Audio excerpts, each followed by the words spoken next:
2020 Nora and Quoirin?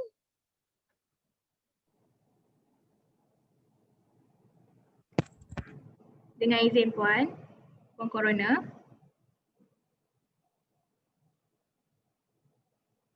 Selamat pagi, saya DPP Atika dan bersama dengan saya adalah Tuan Ahmad Sazali Omar, Puan Nora Lis dan Puan Nur Hafizah selaku pegawai pengendali, dan bagi pihak keluarga Cik Saktivel, Cik Louis Asni dan Cik Lydia Eng, dan bagi pihak resort Prof. Datuk Dr. Gurdel Singh Nijar bersama dengan Cik Alif Benjamin.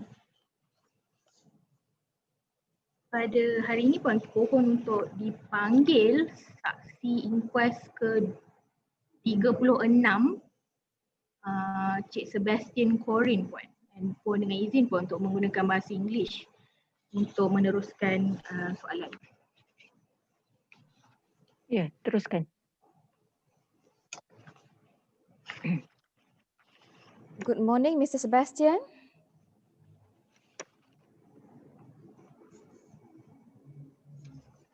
Hello, can you please turn on your video and also the audio? Good morning. Good morning to you. Shall we start by taking your oath first? Are you ready with the oath with you? Yes. All right. One second.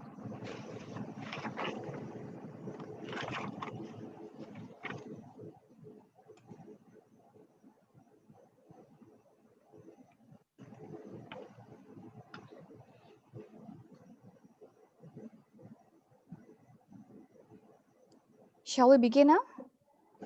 Can you give me one second, please? Will do, will do.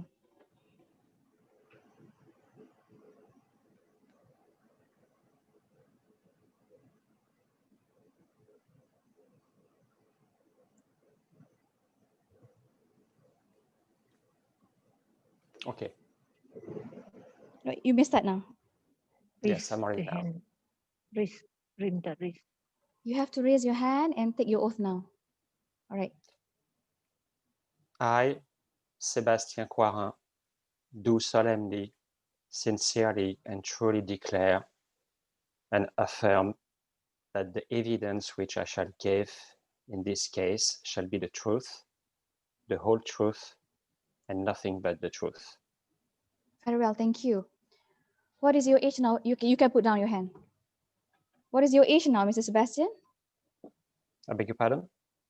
Your age? How old are you now? I am 48. And then can you please tell to the court, what is your current address now?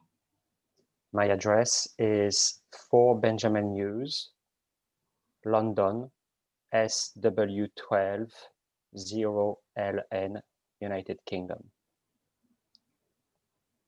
And what is your occupation? I am a technology sales executive. Again, technology? Mind to repeat? I am a technology sales executive. Sales executive. Thank you so much.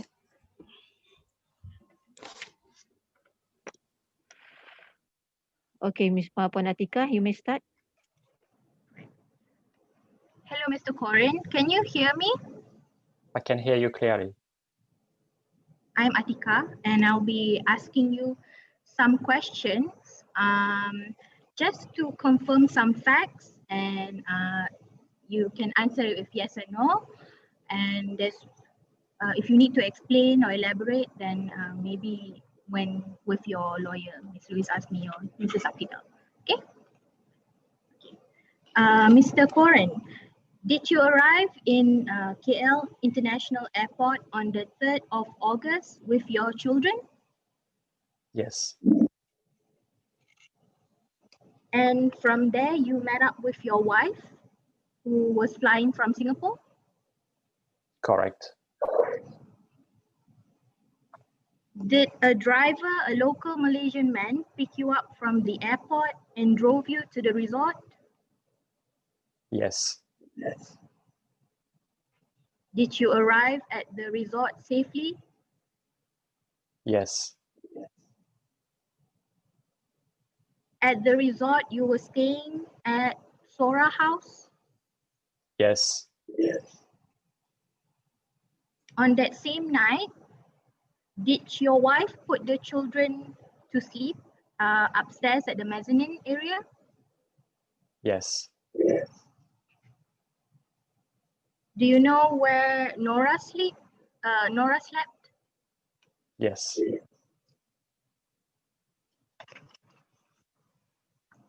Did you know what Nora was wearing when she was sleeping that night? No. Was it you who first noticed that Nora was missing on the next morning? Yes. Did Hanim made a police report about Nora's disappearance on your behalf? Yes. Did you make any police report of your own? No, but I was driven to the police after we had sent Hanim because I felt that after 2 hours we had not seen Hanim back or heard anything from the police. And I felt that... Mr. Quoirin, can you speak a little bit louder, please? Can you hear me better now? Yes. Can you repeat that answer again? So I was driven to the police station the morning of the 4th because after 2 hours of having sent Hanim, we had not seen Hanim back nor heard anything from the police. And I felt it was a matter of urgency to get the police on site and requested someone from the resort to drive me to the police in person.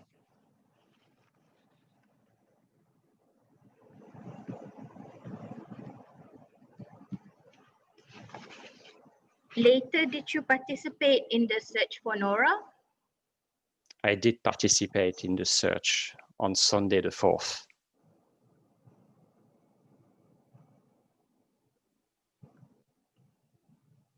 Did your family member or your wife's family member participate in the search for Nora? My wife participated in the search for Nora on Sunday as well. How about your other family members? All my family members stayed in France.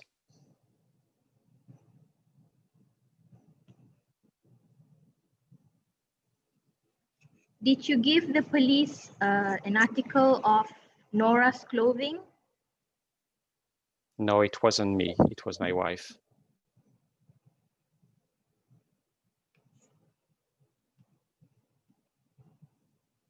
And on the 13th of August 2019, were you informed that Nora was found?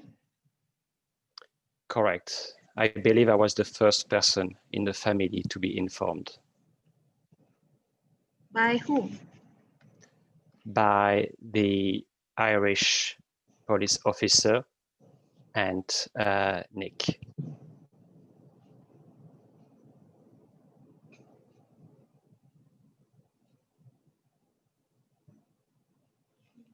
That's all my question for now.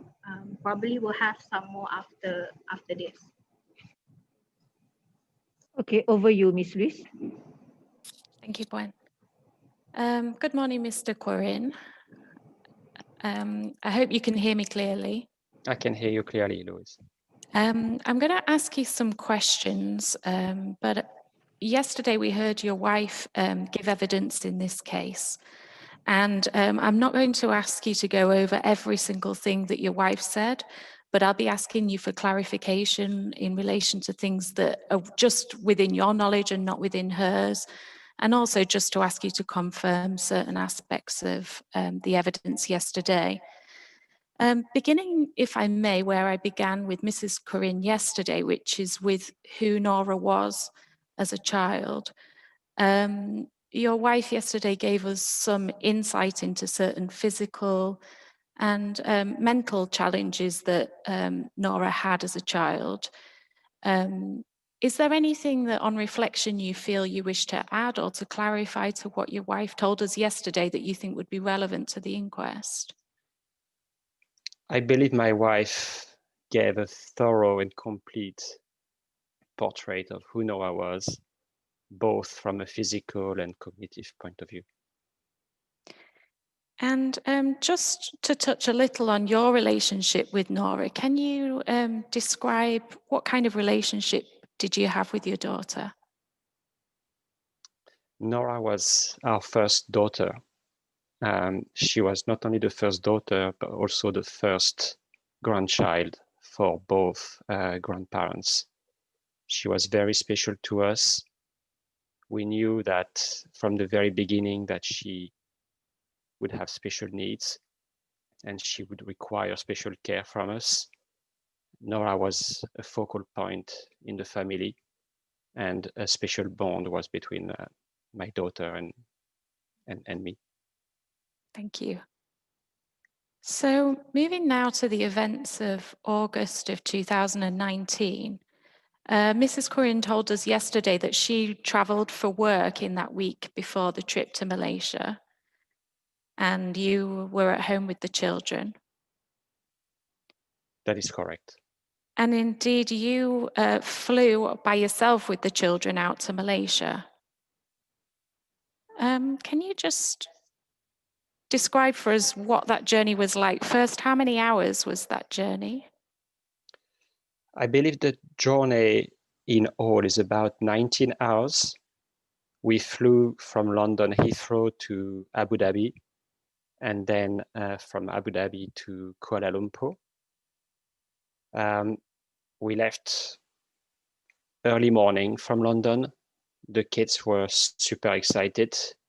The novelty of flying, having dinner on a plane and watching as many movies was very exciting for them. And that was for us the beginning of an adventure.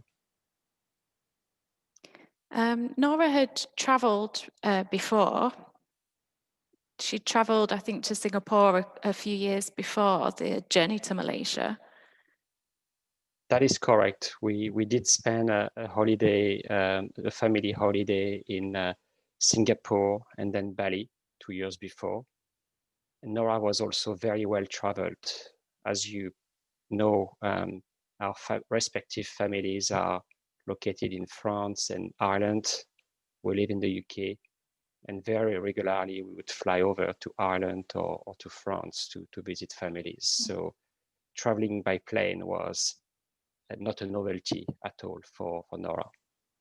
But just to go back a couple of years to that trip to Singapore, how did Nora cope with the heat, with the time difference, with the traveling? Were there any major difficulties? Nothing that I particularly noticed. Like everybody else, we felt a bit of jet lag from the travels, but she really enjoyed the first few days in Singapore. She was excited to see her uncle there and try new foods. And there was nothing particularly of concern that we noticed during the holiday. And on this occasion, on the flight, her demeanor, her mood? Nothing that would particularly notice. And you landed at 10 o'clock in the morning and went directly to the resort. You were together with your family relaxing, I believe, in that afternoon? That is correct. We arrived at 10 o'clock. I connected with Maeve as soon as I landed, and I knew we would be meeting in the main hall within 15 to 20 minutes of our arrival. For about 1 or 2 minutes, I went to the cash machine to collect some cash to pay for the taxi, and we all met together and were driven to the resort. To your question about if I spend a little bit of time alone, I spent about 20 minutes straight after our little walk in the resort, as I wanted to still stretch my legs and walk a little bit further. I stayed within the vicinities of the resort, but I noticed as I was walking in the resort that some of the fences actually were broken and were lying on the ground. Did not pay particular attention to it. My walk was only for another, as I said, 20 minutes, and then I joined the family in the pool. So some of the fences were broken at the resort. I wonder, Puan, if we could just refer to the Raja Casa.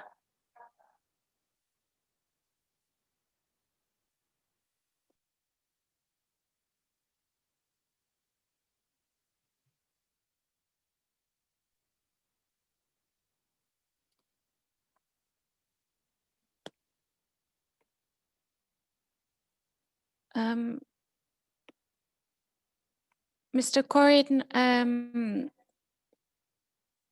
just to assist you slightly to orientate yourself in respect of this map, where you see number A, that's the Sora house.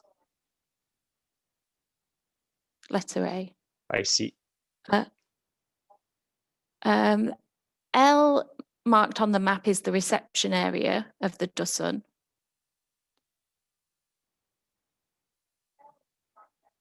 Yeah. Can you just help us with where you walked on that morning that you arrived at the Dusun, or just into the afternoon when you arrived at the Dusun? Whereabouts did you walk? So I walked up to the front gate, which I believe is marked by the S letter. Yes. And I noticed that the front gate was actually secured, and it was impossible to get out.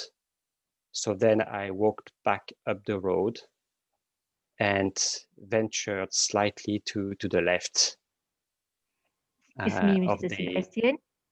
Excuse me, Mr. Sebastian.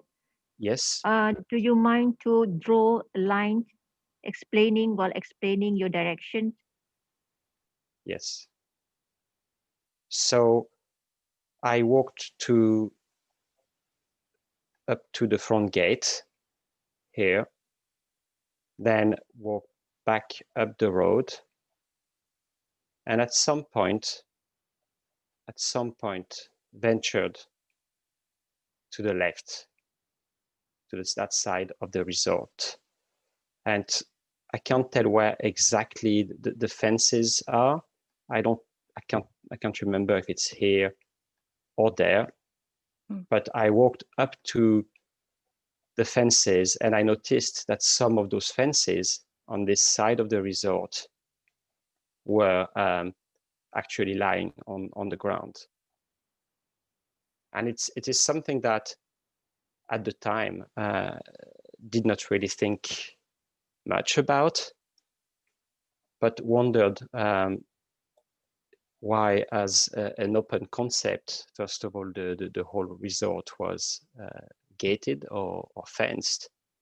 And given that we were staying in a luxury resort, why those fences had not been fixed. Then I carried on my walk back to the main area. I believe I wandered off around those chalets, and then went straight to the what we would call the bottom pool, which I believe is maybe the letter I, or around the letter I. Altogether, it was about a 20-minute walk. And subsequent to that, did you join your family again? Indeed, I joined the family, and after about 10 minutes, Maeve said to me that she was going to take Nora back to the chalet because Nora had enough with being in the pool. And I spent probably another 20 minutes to half an hour with the other two children in the swimming pool. So you ate lunch together at the dozen, we've heard. That is correct. The Dusun doesn't provide on-demand food service. Therefore, we had to book in advance our lunch and dinner. And we did order before we arrive a vegetarian curry for lunch, which was served within probably an hour of our arrival in the resort. But from what you saw of Nora that day, she ate well? I think we were all very hungry after a long flight. And yes, she did eat very well during that meal. And in the evening as well, we've heard you had a barbecue. Did she eat well at the barbecue? That is correct. Nora has very good appetite. She loves different foods and ate very well that evening. Did you have any concerns about her that day at all, about her being particularly tired or disorientated or unwell in any way? Not at all. And we've heard that she went to bed around 10 o'clock that night. That is correct. I beg your pardon? So I was going to say it was your wife who actually put the children to bed. It is correct. It was at 10 p.m. I kissed my children goodbye, but my wife did put them in bed upstairs in the mezzanine. And where were you while your wife was putting the children to bed? I was downstairs sitting on the sofa. And when you retired to bed, can you recollect whether that window that we've all heard about and seen photographs of was open or closed when you retired to bed?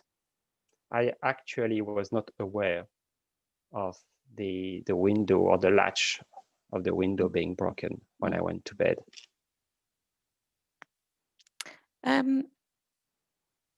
What time did you, sorry, just let's deal with that night. How did you sleep the night of the 3rd of August? So that night I was exhausted as well, as I had missed a night's sleep the night before.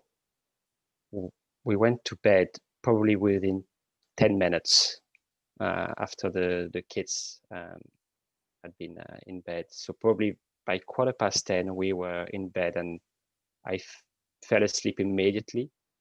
And the first few hours, I would say the first 3 to 4 hours, were heavy sleep. I got woken up in the early part of the night by outside noises, which I believe came from the chalet where they seemed to be having a party. Apart from that, did you hear any other noises during the night? Later in the night, I also did hear some muffled noise. I cannot describe exactly what that noise was because I was in a state of being semi-conscious and asleep. But I did hear muffled noise from when I was in bed that seemed to be coming from the chalet.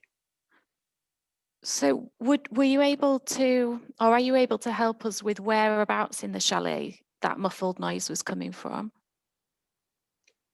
I can't help that much. As I said, I was in a state of being half asleep or being semi-conscious.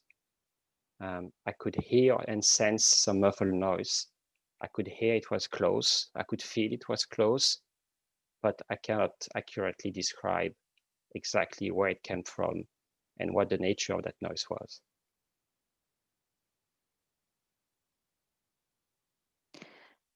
And at what time did you wake the next day? I woke up at 7 a.m. and from 7 to 8, I just laid in bed thinking about the day ahead. And at about 8 a.m., I realized that I had to wake up Nora, the children, but Nora in particular, because I was fully aware that Nora was suffering from urinalysis, and I was concerned that she might wet her bed. So I decided at 8 a.m. to go to the mezzanine and wake up the children. And what did you notice when you got to the mezzanine? So I climbed up the stairs and looked at the bed where Nora and Ines were staying, and the side of where Nora was staying was empty. I looked around, tried to keep my composure for a few seconds, wondering where she might be, and then I called Maeve, asking if she had seen Nora, and then immediately after that, ran downstairs and started searching around. Did you speak to the other children at all about where Nora might be? So we did ask the other children, and Ines, Nora's sister, told us that she had gone down to the toilet earlier and noticed that Nora was not in her bed, but did not think it would be worth pointing this out to us, because she assumed that Nora was staying with us that morning, having a cuddle. So realizing that Nora wasn't there and wasn't in the apartment, what thoughts were running through your head at this point? How did you react to the situation? Very quickly, I realized that something potentially dramatic was in front of us. I could not believe that Nora might have gone out of the chalet on her own accord.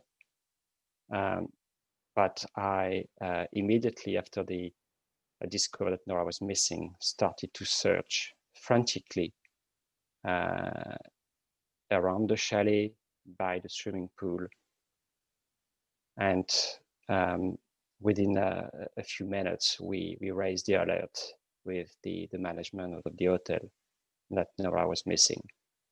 And during that first hour, I searched and searched, trying to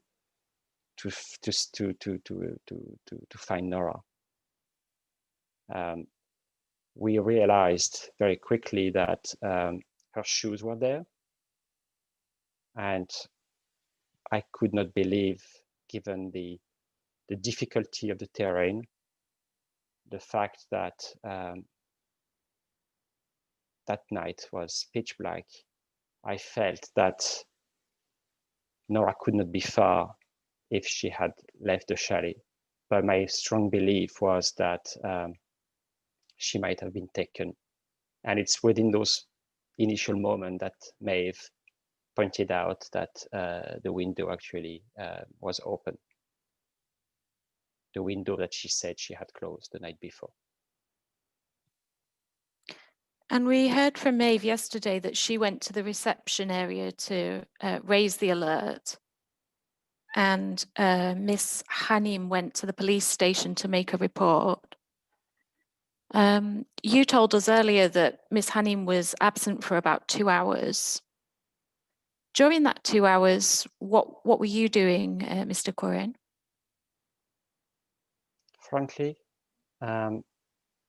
searching within the perimeter of the resort, calling out for Nora,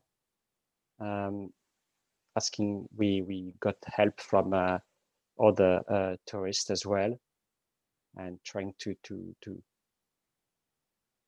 organize some search around the hotel, and some of us going in different directions. I also ventured outside of the resort through the back gate. And I noticed that the back gate was not as secured as the front gate. As I said earlier, when I went for the walk the day earlier, I noted that the front gate was fully secured and had a live CCTV. The back gate actually was porous, and anybody could have walked past that gate, which I did. And I walked around outside of the perimeter of the resort and tried to look for Nora. This probably lasted about 2 hours. And when I realized that after those 2 hours that Hanim was not back, I requested to be driven to the police and to ensure that this was treated as an emergency. And so you went to the police station? I was driven to the police station. I saw the two police officers there. I tried to make them clear that this was a very serious matter that required their immediate attention, and that they needed to be on site as soon as possible. And did the police then arrive at the Dusun Resort? They arrived at the Dusun Resort. My first reaction was, when I saw the two police officers, was that I don't think they had fully realized the seriousness of the matter.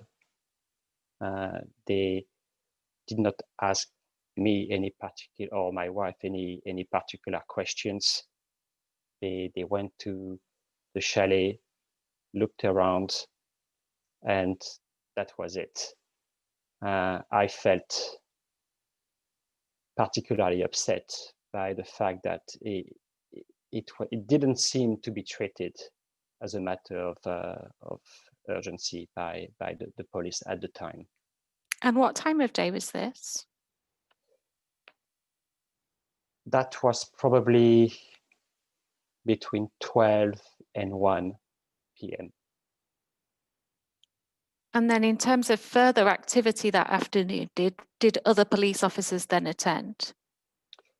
Correct. So I believe that at around 3 p.m., a police officer with a dog came, and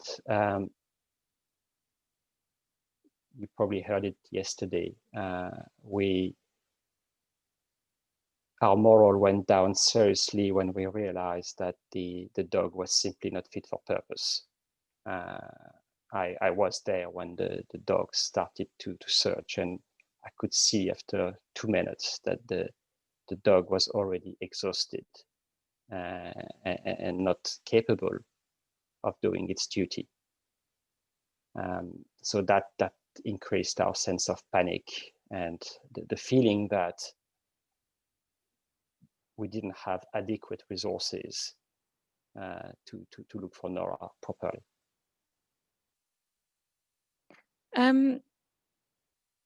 At some point that afternoon, a family friend arrived at the Dusun, Mr. Dominic. It was in the evening. So at about 1 or 2 p.m., when we realized that it was a serious matter, Maeve and I decided to call our respective families to inform them of the situation. And Maeve's brother, who lives in Singapore, and Dominic, a family friend who also live in Singapore, immediately volunteered to fly over and come to the resort. I believe they arrived that evening, probably around 8 to 9 o'clock. Because we've heard from a few witnesses that you met some police officers in the reception area in the company of Mr. Dominic. Do you recollect? That is correct. So there were police reinforcement late afternoon, early evening, and the police reinforcement didn't seem to be, or was simply not actively searching for Nora that evening. And I felt those precious hours could not be wasted, and we should keep looking for Nora. And at the same time,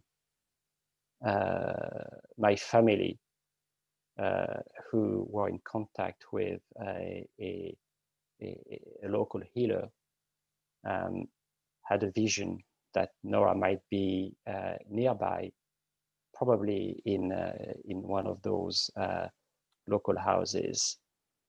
So I did ask the police, who had no intention that evening to start the searching, if we could explore outside of the resort and search in nearby and look for those houses. We did search for about an hour and a half, and then came back to the resort that evening.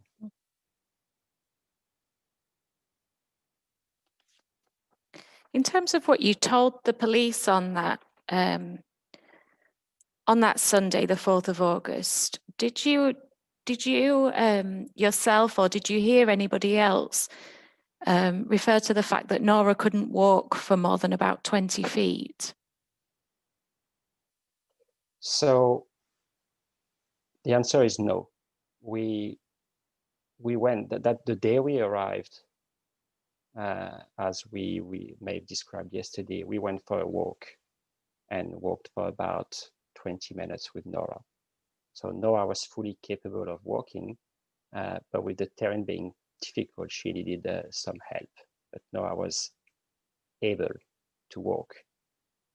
What we felt was that it would be impossible if Nora had left the chalet in the middle of the night, barefoot, without shoes, to go very far. And I believe she would have probably tripped and hurt herself. And I don't believe she was capable of venturing a long distance from the chalet. But we did that first evening in our statement, made clear that we went for a walk the day before and that Nora was able to walk normally. I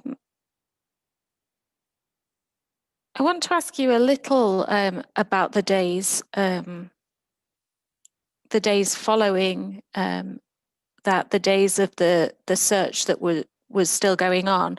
But I won't do that day by day, because I'm aware that to a large extent, one day was much like another in respect of the search. But from that day, from that Sunday onwards, did you then participate again at any point in the search effort for Nora? I only actively participated in the search for Nora on the Sunday. I was strongly advised then by the police officers from Monday onwards that it was best for me to stay inside the resort, and it was their job to look and to search and find Nora. And so what did your days look like over that span of 10 days? How did you How did you spend your time? How did things progress? Well, we did meet quite a number of people during that week, including senior officers, senior dignitaries, local politicians. So it seemed to us that there were quite a few photo opportunities with important people. We also had frequent meetings with our respective embassies, and on a daily basis, we were with both the Irish and French embassies. The French ambassador, I think, came 3 times to visit us and to provide us the full assurance that France was supportive of this effort. We also spent quite a bit of time with the European police. As you may recall, the Malaysian authorities gratefully accepted the presence of foreign police officers. And as a result, we had 3 French police officers who were dispatched to Kuala Lumpur, 2 British police officers from the National Crime Agency and the Metropolitan Police, and 1 Irish police officer. So our time was dedicated to meeting with these people, exchanging ideas, trying to understand what happened, and pray that we would find Nora.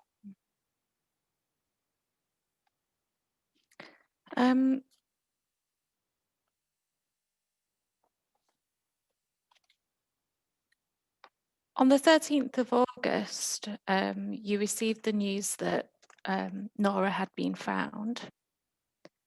You've told us a little about that you were informed by the Irish police officer, Mick, and the Malaysian police officer who you referred to as Nick. And you then subsequently, I believe, went to the hospital to identify Nora. That's not my exact recollection of event. So I was informed, as you said rightly, by Mick. Mick said to me that a body had been discovered within 2 kilometers of the resort, and it was very likely that it would be Nora. He then asked me to ask for Maeve, and I called Maeve, and we informed Maeve about the discovery. And then, as I understand, these 2 police officers went to the site where Nora was discovered. And following that, they came back to us to say that they had seen the body. And yes, there was a very strong likelihood that it would be Nora. Subsequently, senior police officers came to the chalet to ask for, to request our assistance in identifying the body. And that evening, we were escorted to the hospital and had to do the duty to identify Nora's body. We actually did this body identification twice. That evening to confirm it was Nora, and the following morning to give the authorization for the pathologist to perform the autopsy. I see. And as we did the second body identification, we saw Nora's feet, and we noticed that Nora's feet didn't seem to be particularly damaged. In fact, they seemed just dirty. And I started to think, how was it possible, since the police had told us that Nora had been on the move for those 7 days, and they couldn't find Nora. How was it possible? How was it compatible with the state of Nora's feet?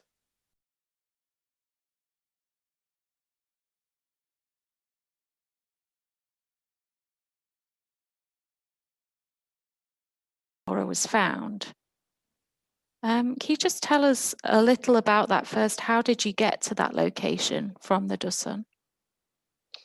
So first, we were driven first on the road as far as possible by the local police, and then it's about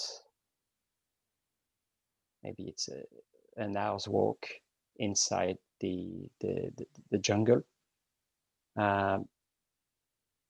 We walked along a stream which was very rocky.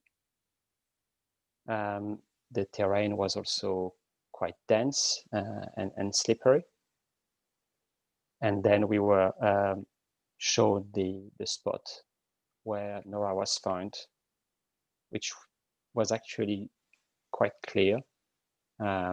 Nora was found by a stream. We did spend a couple of minutes here to contemplate the area and then walk back. And knowing Nora as you do, how do you think she would have coped with that kind of terrain and walking in that kind of terrain? I don't believe she would have coped at all. Nora's mobility, Nora's balance was not great. Nora was incapable of. She didn't have any survival instinct. I don't believe she was capable of, given the fact that she was not clothed or she was only wearing underwear, the fact that she didn't have any shoes. I could not understand or imagine, first of all, how she could get out of the resort and then venture into the jungle. Well, remember that the resort was mostly fenced, except the area where the fences were lying on the ground, but actually quite dangerous to walk on. So just dealing then with some of the theories or the possibilities as to how Nora came to be where she was. One theory is that perhaps tired and confused, she left the chalet by way of that window that, again, that we saw a picture of yesterday and that both you and your wife have referred to. Can I just ask you for your thoughts on that particular theory? Again, knowing Nora and knowing the circumstances, what would you say about that as a possibility? I would say it's not an option to consider. It would be impossible for Nora to climb out, to open that window, to climb out of that window. I don't even believe Nora was aware of that particular window. Remember that Nora never left the front door in our own home in London. Nora was very shy. She just wanted to stay with us. And I believe it would be totally out of character for Nora to do something like that. And then another possibility is that Nora left by way of the front door, perhaps mistaking it for the bathroom, or again in some way tired or confused. What would you say about the possibility that she may have left the chalet in that way and wandered into the jungle? My belief is that it is extremely unlikely, because she knew where the toilet was and she knew that it was a sliding door. But obviously we cannot exclude any other options. And perhaps she might have opened the wrong door and get out. But my belief is, had she done that, she would have realized immediately that she was outside, that it would be uncomfortable for her feet. And I believe she would have immediately frozen and called for help. Just dealing now with the broken fence that you told us about earlier. Just like your comments on, do you think it's a possibility that Nora could have got out of the Dusun by way of that broken fence? How would she have coped with that, and how would she have managed it, in your view? I think it's very unlikely, probably impossible, because those broken fences that were lying on the ground, these were metallic fences that were actually quite dangerous. And I don't think a person without any shoes would be capable of walking across those fences without seriously hurting themselves. We know that Nora was found just slightly outside of the radius of the initial search, but well within the radius of the more extended search that was going on from about day 4. One theory is that Nora wasn't found in those 10 days because she was constantly on the move. Can I again just get your thoughts on that theory that Nora was constantly moving within the jungle and for that reason wasn't picked up by the search and rescue attempt? Well, we understand from earlier auditions that search and rescue operations actually searched the area where Nora was found 4 times, including 1 time with a canine unit. So that raises a number of questions. Secondly, I don't believe Nora would have had the stamina or the strength to be on the move for 7 days. Nora would not know what to eat. She would have been seriously dehydrated. I think after a couple of days, if she had been on her own in the jungle, she probably would have been extremely weak and incapable of being very mobile. So I don't believe that, particularly after day 2, Nora was capable of being constantly on the move, as we were told. And finally, we identified Nora's body, and I appreciate I'm not an expert, but to us, the body didn't seem compatible, or the state of Nora's body didn't seem compatible for someone wandering off in the jungle, half naked, without shoes. And a final theory to put to you, Mr. Quoirin, is that Nora came about her death in some way through the intervention of a third party. Perhaps somebody took her and subsequently abandoned her in the jungle, or she was under somebody else's control for some period of time.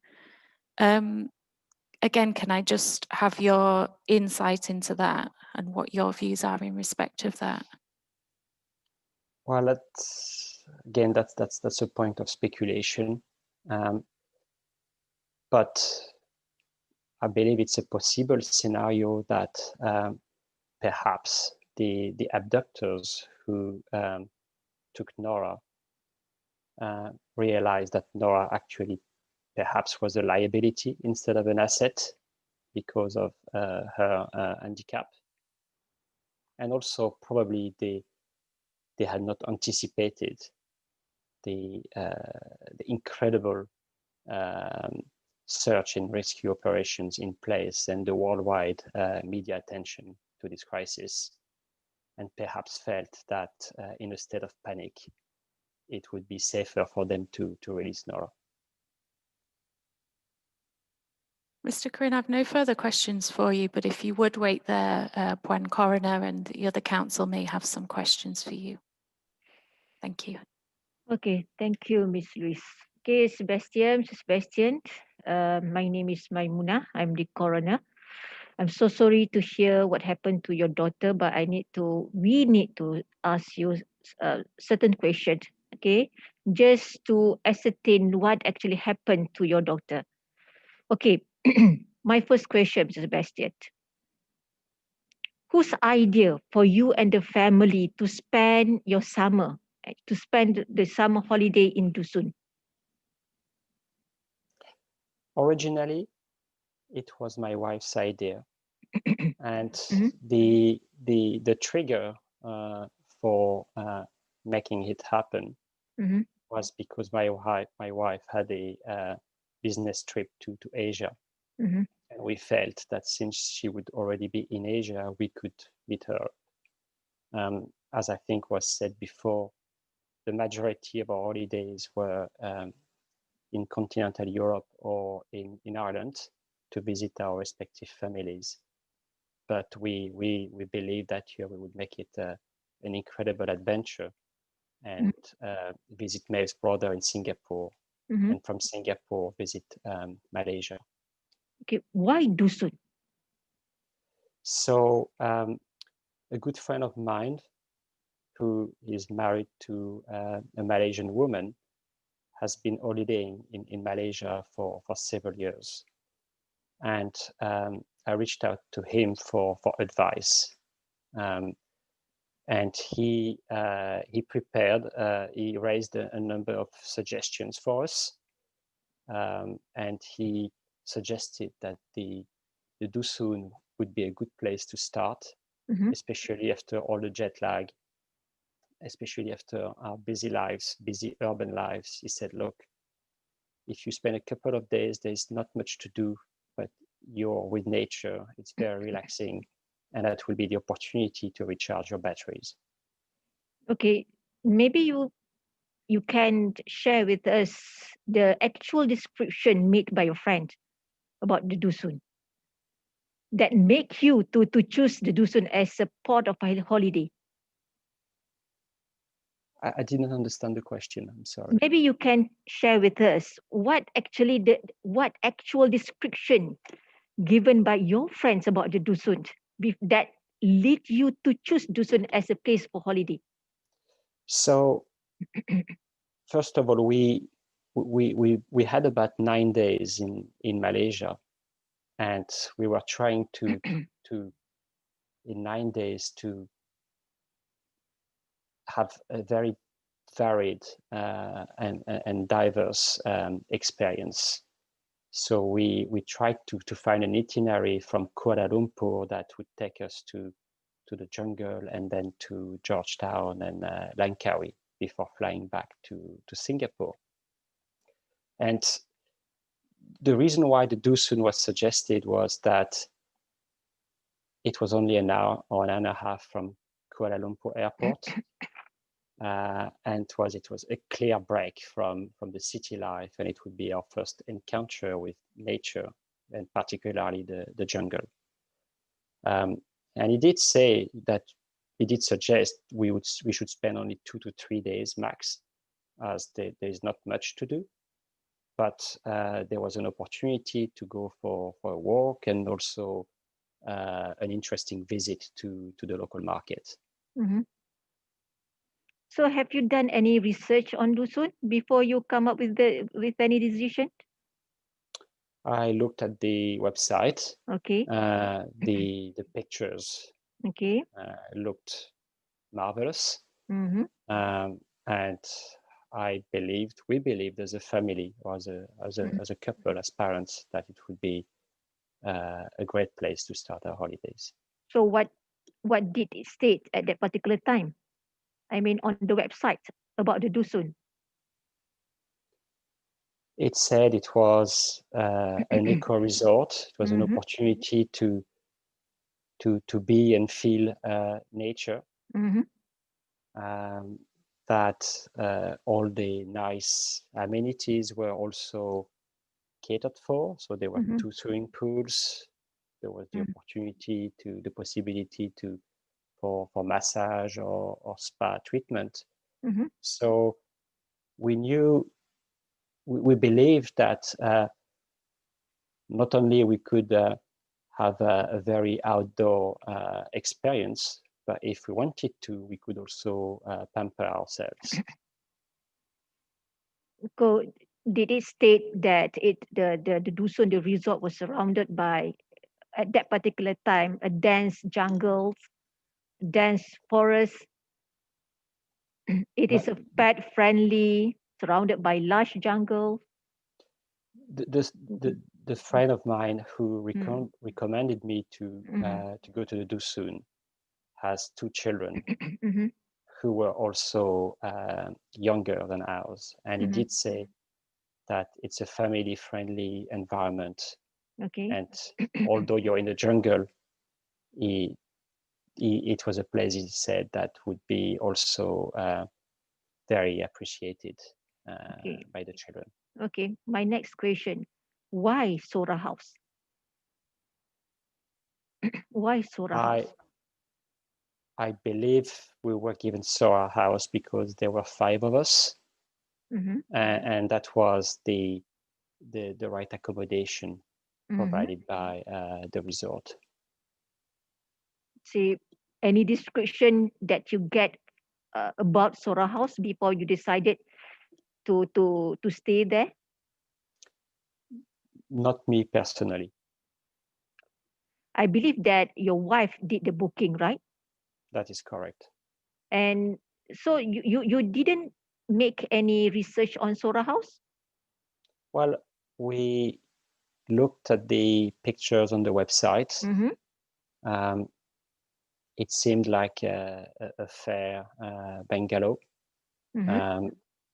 Some of those pictures, if I remember, are taken from the balcony with an incredible view to the jungle, and it seemed fit for purpose. Okay, I will show you some of the photos on Sora's house. Boleh upload Sora House picture?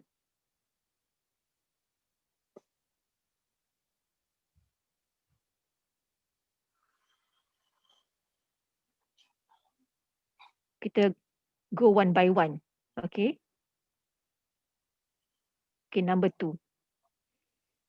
If you may describe picture number 2, Mr. Sebastian. Yes. If you may describe to us. I don't understand the question. So can you describe this picture number 2? Well, this is the pathway to Sora House. How about the entrance? Is it the entrance to the Sora House? You can't recognize it?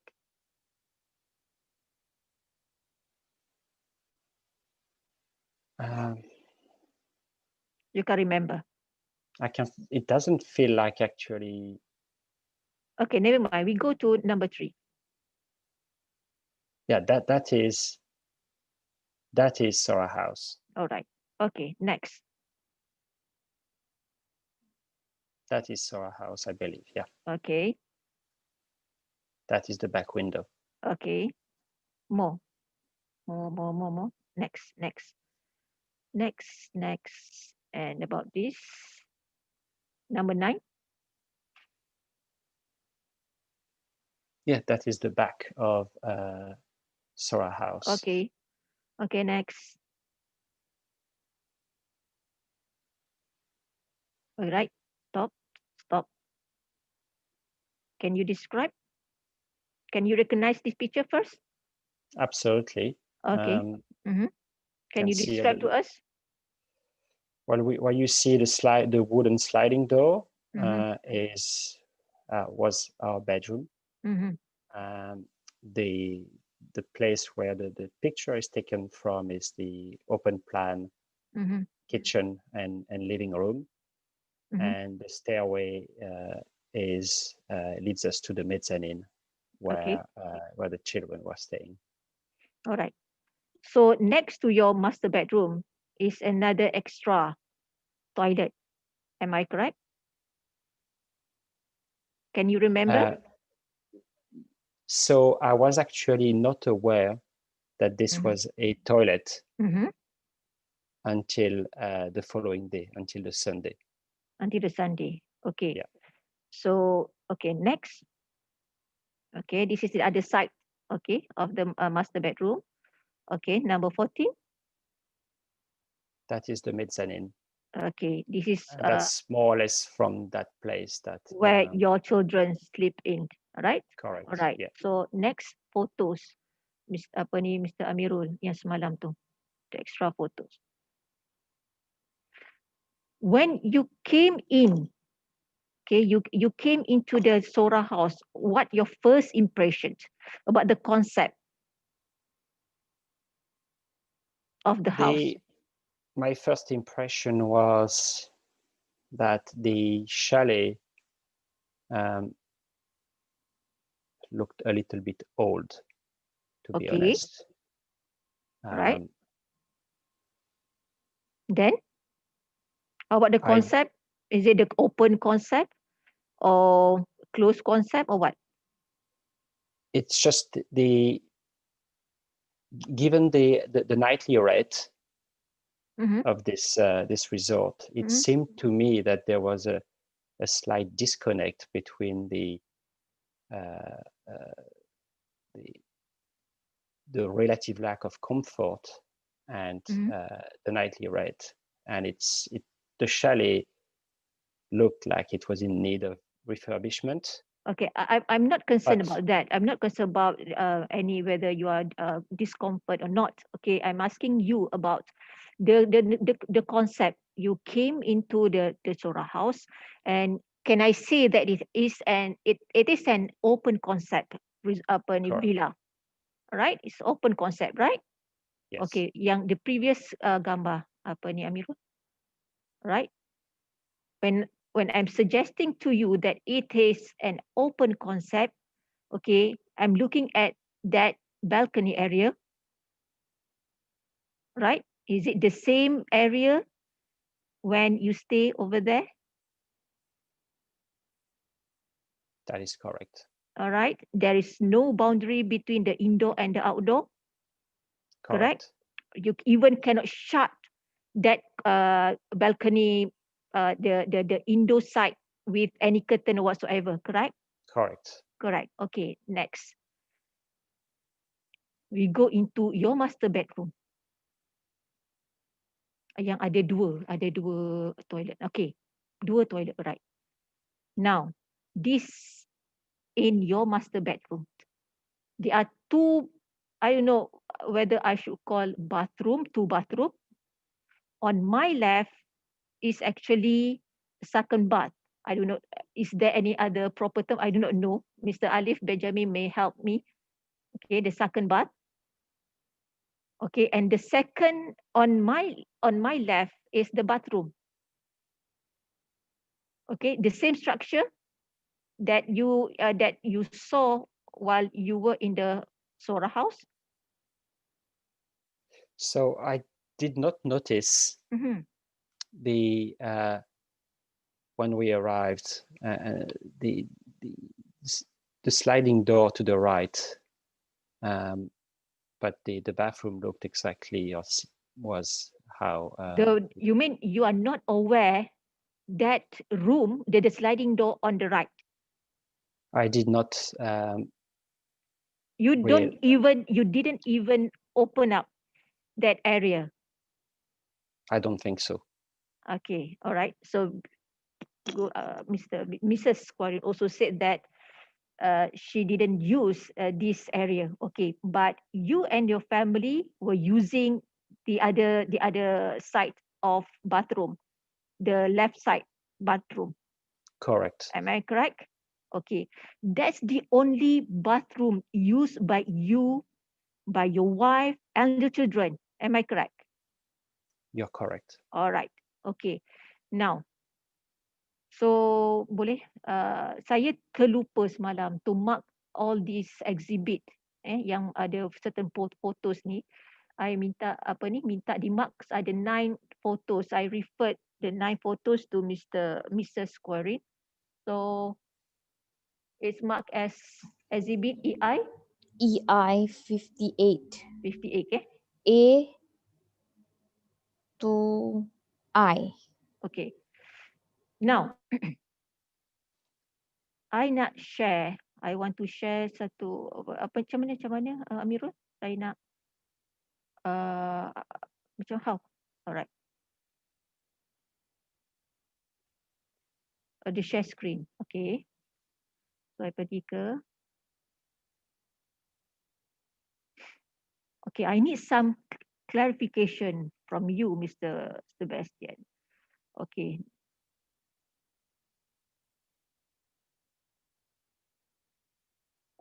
We go one by one and it will take some time just for the purpose of our understanding.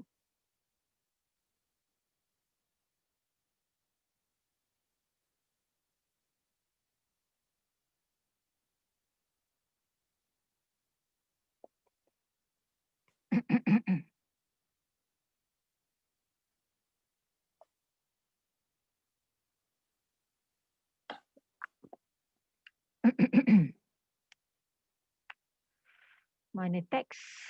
Kenapa saya tak jumpa teks? Okay, alright.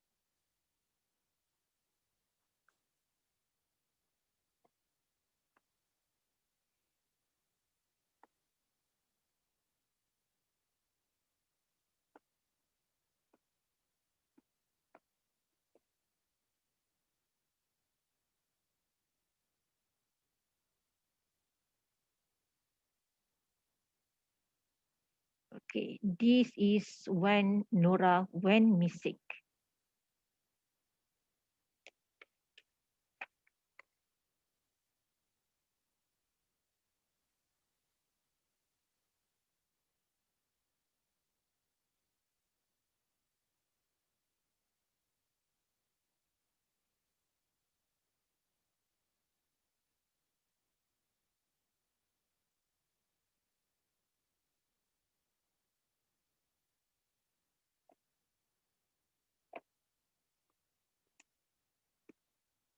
Ada.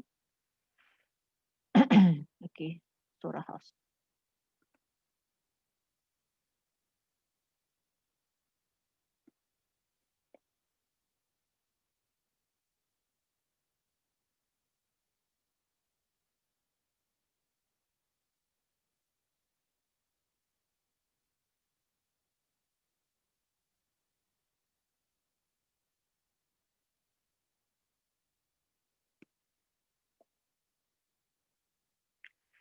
This one, Sora House. Okay.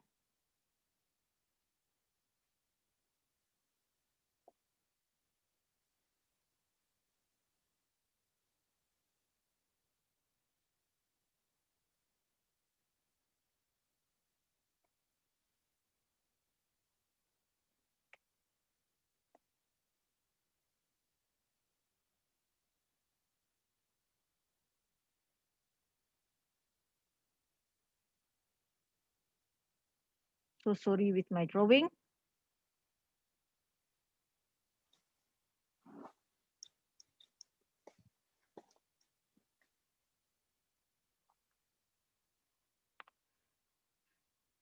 Okay.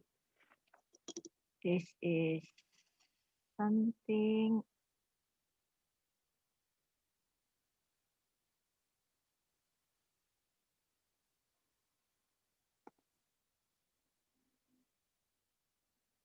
Am I spelling your family name correctly? You are. Okay, so Korean travel.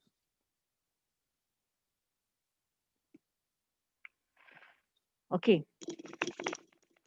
Now,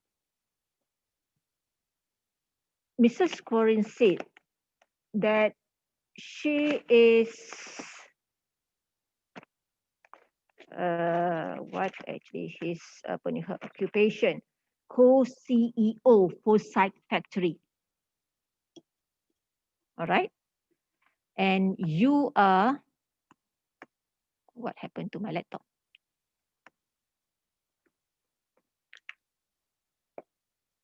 A technology sale executive. All right. So if you may explain to us your nature of work, Mr. Sebastian.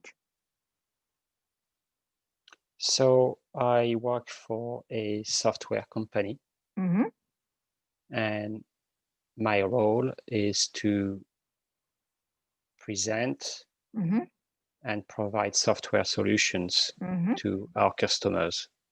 So most of the time you are working from home, or you have to be at your office? I would say it's 50% of or 60% of the time in the office, and some time traveling to meet customers. Traveling. How about your wife? Can you describe the nature of her work? I know it's very unfair for you to describe, but I mean, does her occupation require her to travel a lot? Not a lot, but from time to time. So if we want to compare between you and Mrs. Quoirin, who often to travel a lot? I don't think any of us travel a lot. As I said, traveling is sometimes an activity, a part of our job. Okay. Most of my travels are during the day. So I am at home in the morning and back at home in the afternoon. Okay. It's quite infrequently I get to have an overnight stay somewhere in Europe. Okay. Now, Mrs. Quoirin said that before she flew to Malaysia and met you and the other children at KLIA, she was from Singapore, correct? Correct. Okay, before Singapore, she was in Australia. Am I correct? You're correct. Okay, so my question, when did actually Mrs. Quoirin leave the house and travel to that two countries? A week before. A week before you and the other children's flight flew to Malaysia. That is correct. Okay, your departure date was on 2nd or the 3rd of August 2019? It was on the 2nd. 2nd of August 2019. I mean, a week before. So she departed to Australia. When was it? A week before? Luis may help me. I don't know the exact date, but yeah, probably Okay. 7 days before. Oh, a week before. Okay, a week before. Right. Now, Mrs. Quoirin testified yesterday that you did inform her Nora experienced this bad wetting. Correct. Okay, so can you explain about that condition? What actually happened to Nora? Well, Nora was from time to time suffering from enuresis. Okay. Meaning she would wet her bed at night. Hold on. There were weeks. Hold on, Mr. Sebastian. Hold on.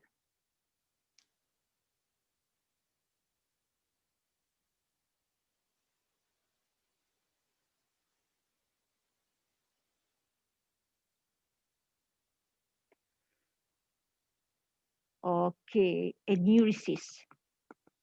All right. Okay.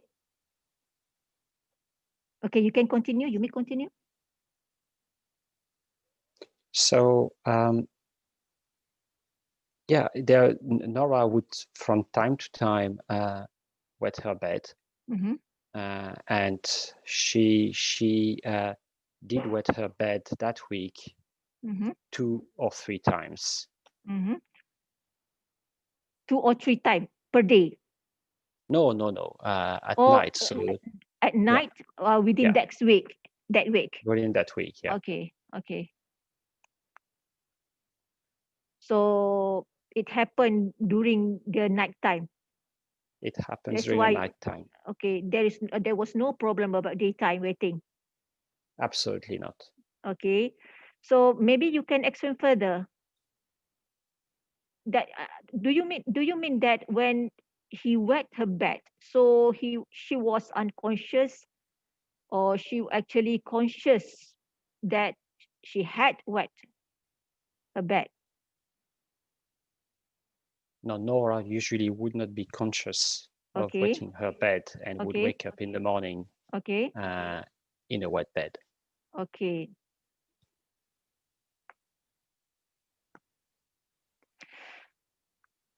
So now, because of you said that Nora had this aneurysm, okay, from time to time, would be there any medication taken by Nora?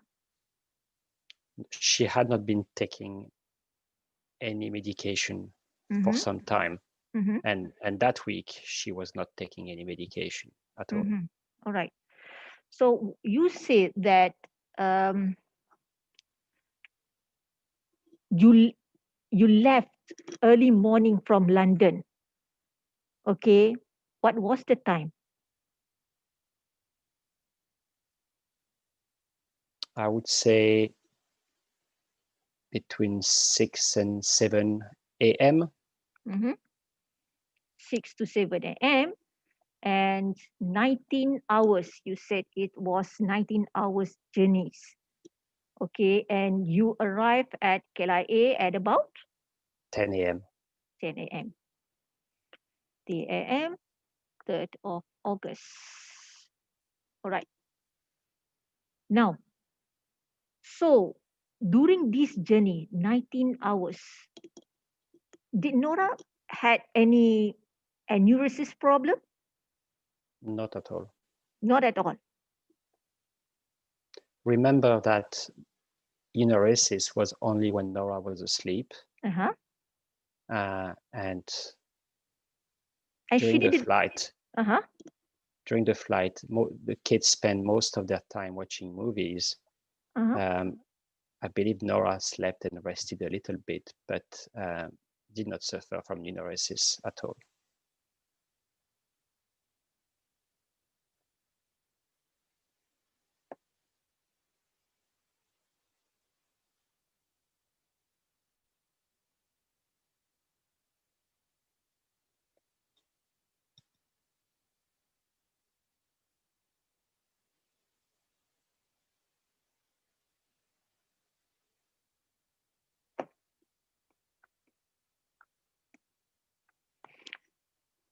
Okay. So, okay, my concern is this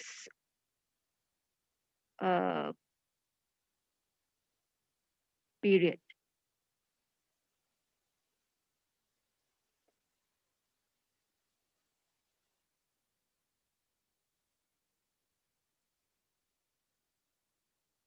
Okay. You said that Nora had time to time has this enuresis problems. So my another question is how often she had a bowel movement per day during this period? During the day?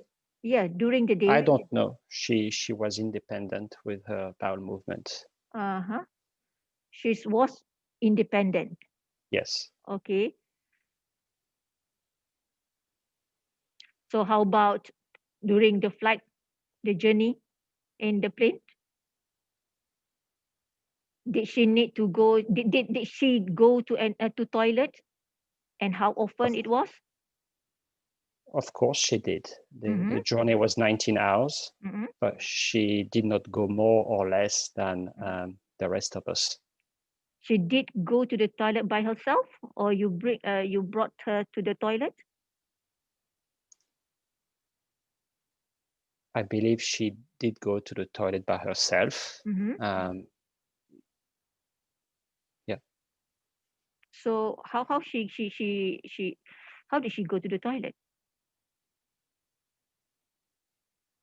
Well, Nora was well accustomed to planes. We did show her what the toilet was, and she was fully capable of. So she went to the toilet by herself. I believe so. Were you asleep most of the time in the plane? I didn't sleep at all. Okay, so you should be aware when and how many times Nora went to the toilet. You didn't know.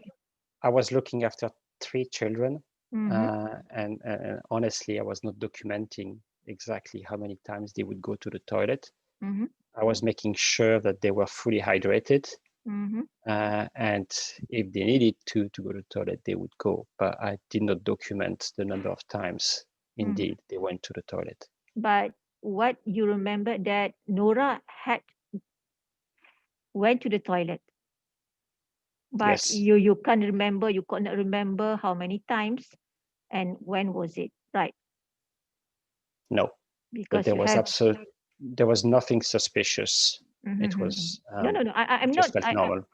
I'm not creating any suspicion here.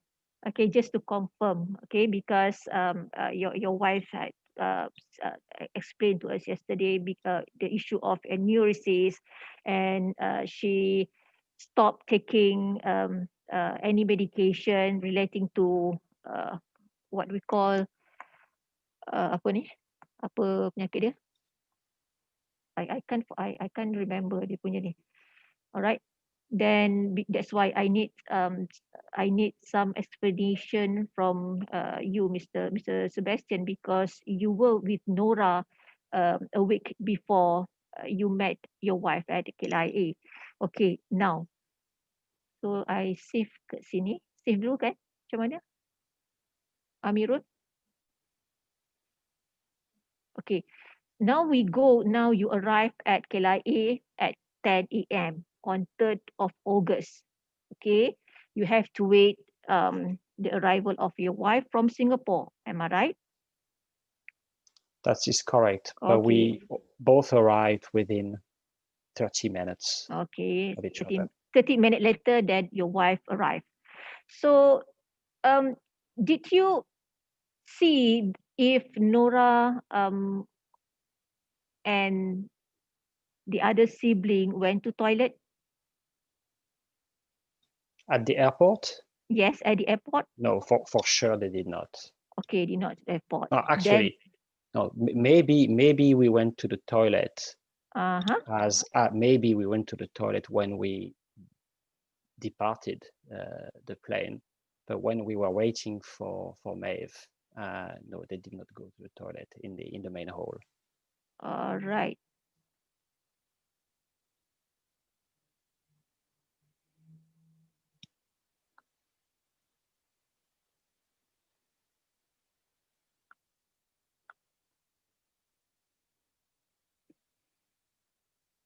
Okay.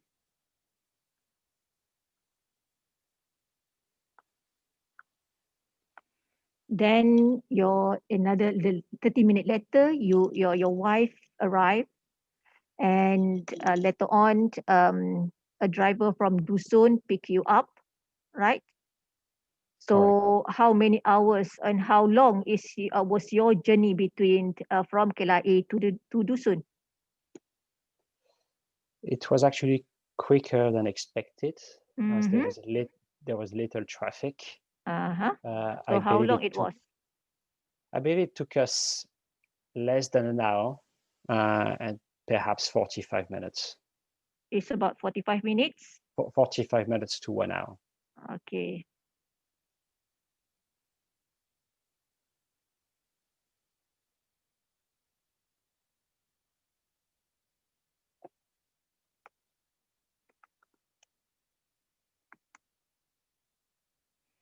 So can you describe? Can you tell us what was happening in the car,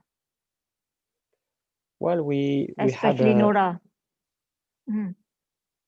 Nora was sitting at the back Mhm. next to her mummy. Mhm. She seemed fine to me. Mhm. Tired like everybody else, Mhm. but fine. And she didn't sleep through the journey from KLIA to Sora House to Dusun? I was sitting in front, and I don't know whether Nora slept or not during the journey. Okay, never mind. All right. Now about at the Dusun and Nora went missing. Ini saya save je kan, Amirul? Save. Awak dah save kan? So I can stop share. I nak buka yang baru. Okay.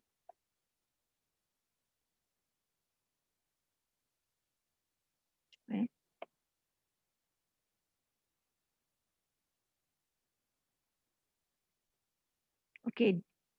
That's my first diagram. My second diagram. Mana nak share lagi? Sekejap, saya nak buka yang baru. Saya nak buka yang baru. Okay, dah.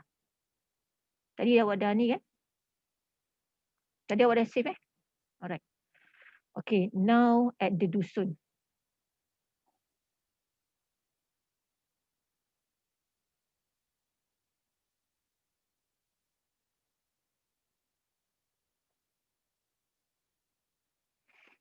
Because inquest is for us to know what happened.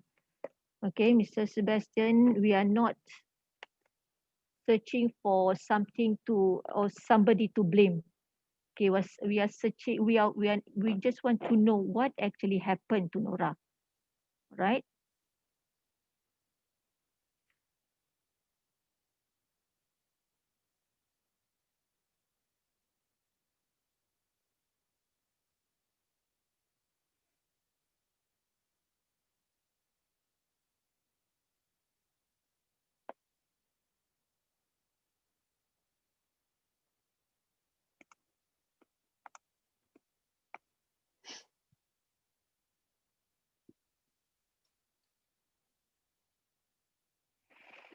So what time you arrive at the Dusun? Can you remember? If you don't, it's okay for me. We arrived between 12 and 12:30. Afternoon. Correct.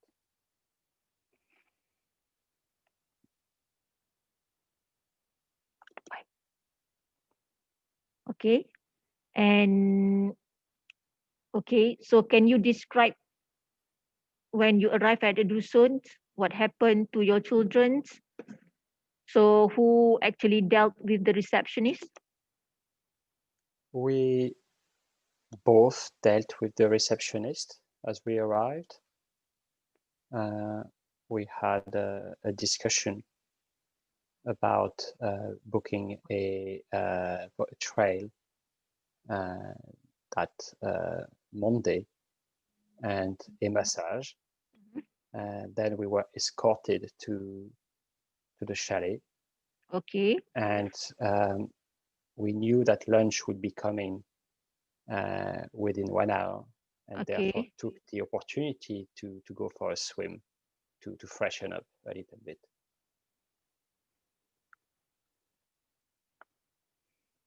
Okay, you said that when Miss Louise asked you that what you were doing in in the Dusun, you said that you have your own time to explore and to get to know something about the Dusun. Okay, when was it? Is it after you check into the Sora house, or immediately after you dealt with the receptionist, or when was it? No, we went for a family walk. Mm-hmm. When was it? During the afternoon. Uh-huh. At probably around 3 p.m. Mm-hmm. We went for a family walk inside the perimeter of the resort. Okay. Then Maeve and the kids decided to go to the pool, and I carried on walking for probably another 20 minutes. Okay.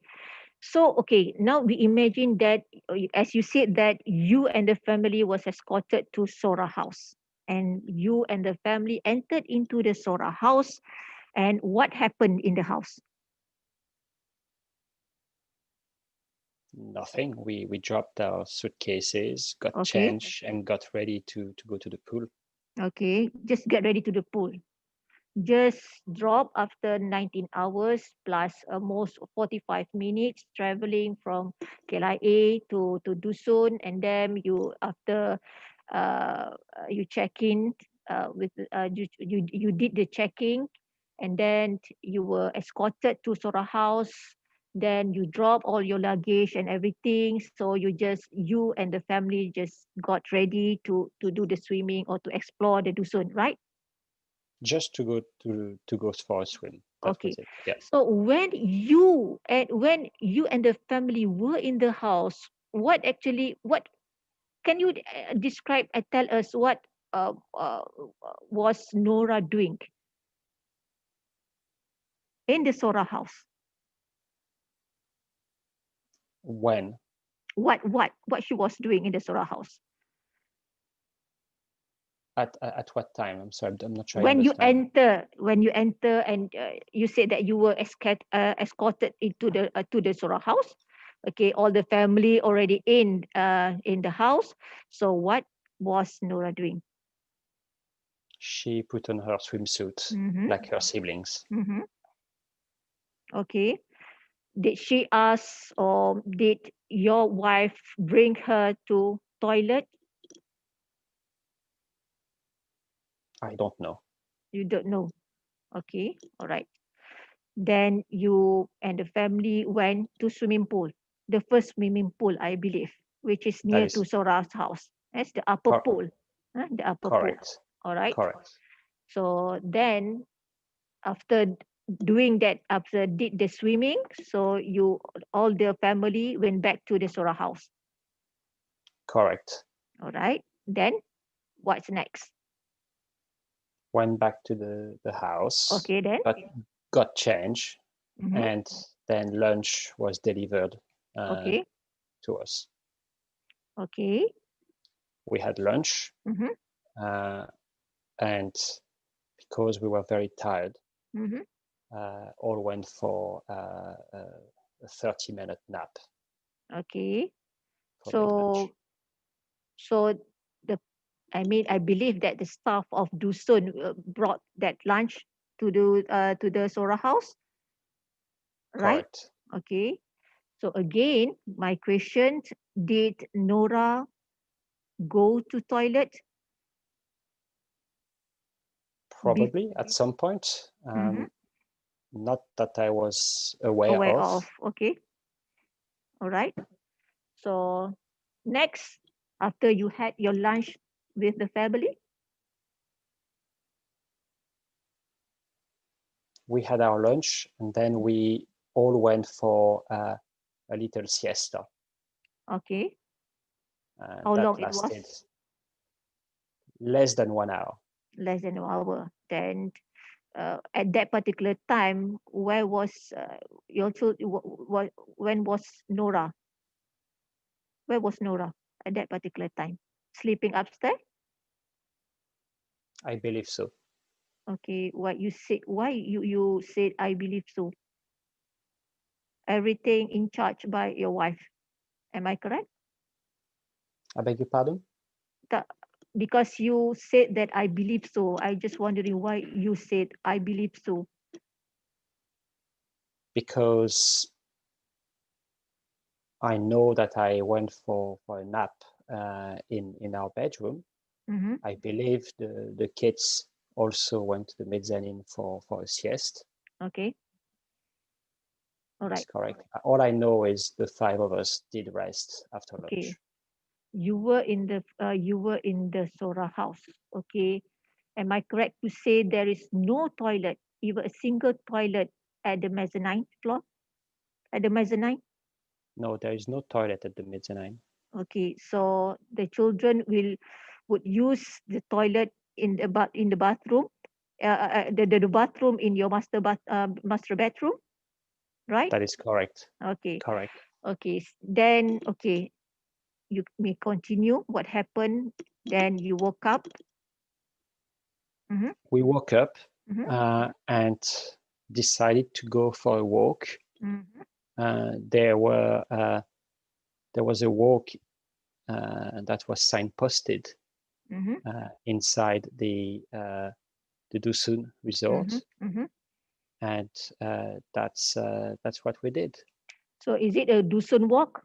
The sign It is the Dusun stated walk. as a Dusun walk. Okay, may we share with you the map again? Another map, another clean map. Not the one yang dia tanda tu. Oh, stop dulu. Dah save.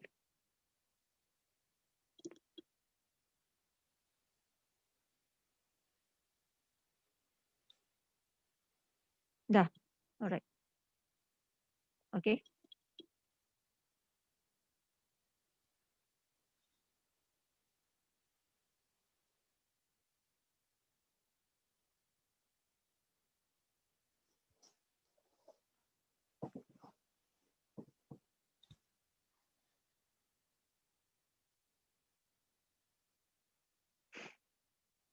Okay.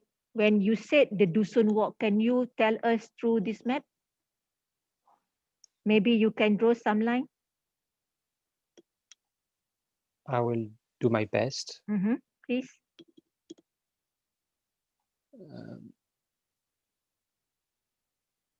Is L the reception house? Yes, correct. So, if I remember correctly, we went up the road a little bit here. I can't And see then the drawing. I can't see the drawing. Ah. Amir.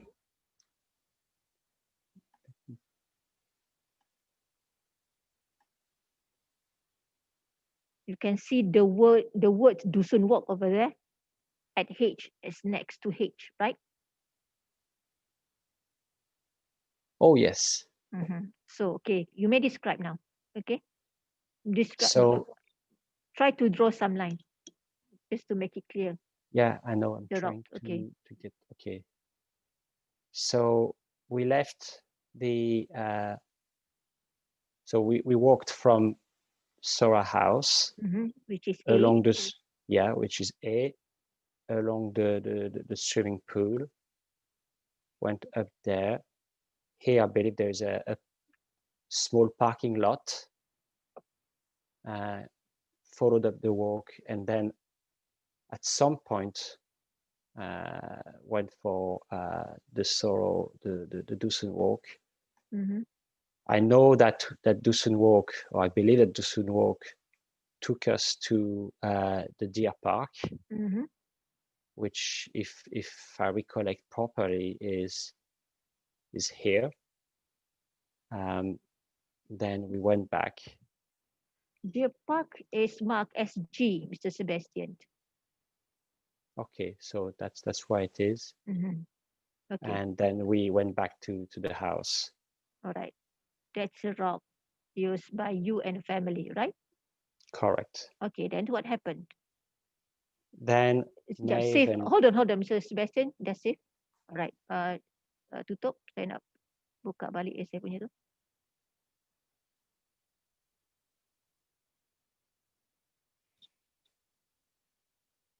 Okay, then? Then Maeve and the children went to the swimming pool. Immediately after Dusun walk. After the Dusun walk, correct. Okay, all right. They went to the swimming pool, the bottom pool. The bottom pool, okay. Yeah. I decided to walk a little bit further. I walked for about 20 minutes on my own, and then met up with the family at the pool. Okay.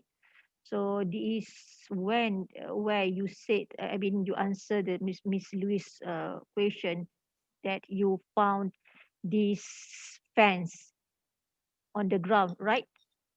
That is correct. Okay.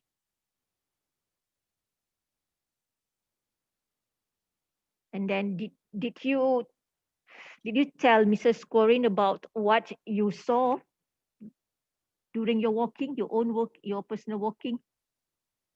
No, No. All right. I didn't think it was significant. So then after that walk, you joined the family at the pool. Correct.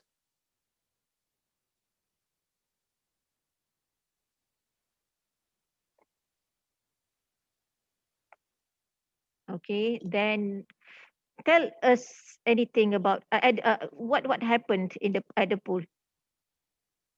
How about Well, Nora at the pool? Can you describe to us? So when I came to the pool, after approximately 10 minutes, Nora wanted to go back to the chalet, but the other siblings wanted to stay. So Maeve volunteered to take Nora back to the chalet, and I stayed with the other children. Other children, okay. Yeah, and we just played in the pool. Okay. Did you know what happened? Why Nora? Why your wife decided and Nora decided to go She'd back? had enough. Mhm. She'd had enough and wanted to go back to the chalet. Okay. So now you and the family at the chalet. Okay. After that swimming pool activities, that was what time? You went back to the chalet. You and the other sibling, you and the other children, what time? I would say around 5 o'clock. Around 5 o'clock. Okay. Tell me more. After that, what happened after that? Then everybody showered. Showered, okay. I remember emptying my suitcase. And then I know that Maeve and the children played cards. I did a little bit of yoga on the balcony. Okay. And then I remember having a beer and getting the barbecue ready. Okay. Can you? I just want to know Nora condition at that particular time. Can you explain to us, describe to us about Nora at that particular time? When she was playing cards with the family, with your wife and other children, I believe. That is correct. Okay, so maybe I know that you at that particular time was doing your yoga and preparing for barbecue. So maybe somehow rather you can see the Nora condition at that particular, her expression, her mood, her tiredness. Are you? There was nothing. There was nothing. It's a normal Nora. It was normal Nora, tired Nora, like her siblings. You mean tired Nora? You are like everybody. Okay. Like her siblings, yeah, like everybody else. When you said that tired Nora, explain more about tired Nora.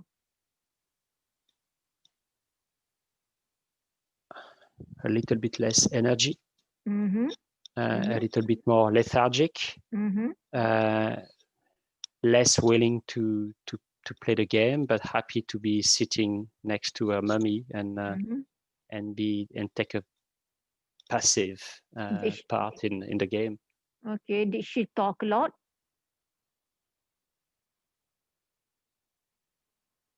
She talked a little bit. Because of the tiredness?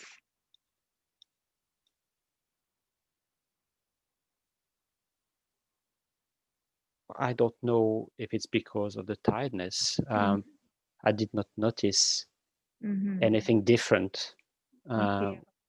we were all jet lagged or tired from a long journey I see. and had a little bit less energy than usual. All right. Okay. Because your wife testified yesterday that Nora was suffered from this microfoam holoprosencephaly. Okay. That's the what we call the benign degree of HPE. Right? Benign, it's not severe. It's degree of holoprosencephaly. So anybody will look Nora as a normal person, okay, because of the nature of holoprosencephaly. That's what I gathered from your wife. Okay, now just tell me what happened at the barbecue. Nora was playing the cards, you were doing your yoga, and then you also after that you were preparing the barbecue. Then afterward, I believe that everybody was enjoying the barbecue. Am I right? You're correct. Okay, so maybe you can describe more on that gathering, on that dinner. It was a lovely family dinner. Mm-hmm. We had been prepared Mm-hmm. a delicious barbecue, which I cooked. Mm-hmm. We enjoyed our evening together. Mm-hmm.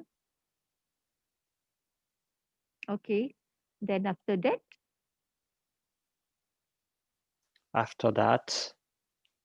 and Nora ate a lot. How about his eating habits at that particular time? Nora had a good appetite Mm-hmm. and ate her dinner as usual. Okay. Okay, the same question, was there at any time, okay, if maybe if you were aware, I don't know whether you were aware or not, that Nora asked you or the mother to go to the toilet, or she was brought to the toilet?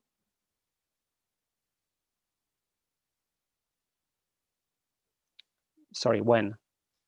After maybe between the game cards and before the barbecue. Nora knew where the toilet was and was perfectly capable of going there by herself. Yes, I know about her capability, but I just want to know whether you aware at any time Nora went to the toilet before the barbecue. I was not aware of this. You know, okay, never mind. It's okay for me. So then after the barbecue, what happened? We cleared the table, read a little bit, and then went to bed. Okay, you said that we cleared the table. When you say we cleared the table, who do you mean? We. Is it you and your wife, or you and the rest of the family? I genuinely cannot give you an exact description of who did what, but I believe it's my wife and I who cleared the table. Okay, never mind. It's okay. Then, as you said that your wife put your children in bed, right? That is correct. Then you went into your room, right? Yes. Okay. Then after everything settled upstairs, your wife came down and joined to sleeping, right? In the master bedroom. Correct. Okay. Who shut the door, the sliding door? Correct. Who closed the sliding door? I believe it is Maeve. Okay, so can you describe about the sliding door? Because your wife said it's heavy and thick, right? It is. Is it correct? Okay. It is correct. So, were you aware whether any one of you is either you or your wife switch off all the light? All the family was sleeping with the lights off, right? Correct. Okay, the light off. Okay, there is no single light except the outside, right? The surrounding light, nature of light, right? Correct. Okay. Now, so before your wife put all the children in bed, were you aware that at any time Nora went to the toilet? No. No. Okay. But That's all. we Mhm. before we send the children to bed, we always ask them to go to the toilet. So Okay. it was very routine for them to go to the toilet just before going to bed. Okay. Had you ever suggested to your wife, okay, to I can't remember if I actually maybe I can get some help from Luis and Prof. Dr. Dato and Alif. Had you ever suggested to your wife to check Nora whether she had wet her bed or something like that? I can't remember the exact word used by testified by your wife yesterday. Maybe Lois or Luis, Prof. Dato can help me. I can't remember that word. My recollection, Puan, is that that was only discussed in the context of the following morning when the parents awoke and had some discussion about let's go and wake Nora and make sure that she hasn't wet the bed. Okay, all right. That discussion was not done. It's not happened that night, that particular night. It's a No. day after. It's a day Yes. after. All right. Okay, I think that's all from me. So, Mr. Alif, over you. Yeah, hold on. Hold on. I have to stop. Amirul, dah save. Okay, stop. Okay, over you, Prof. Dato.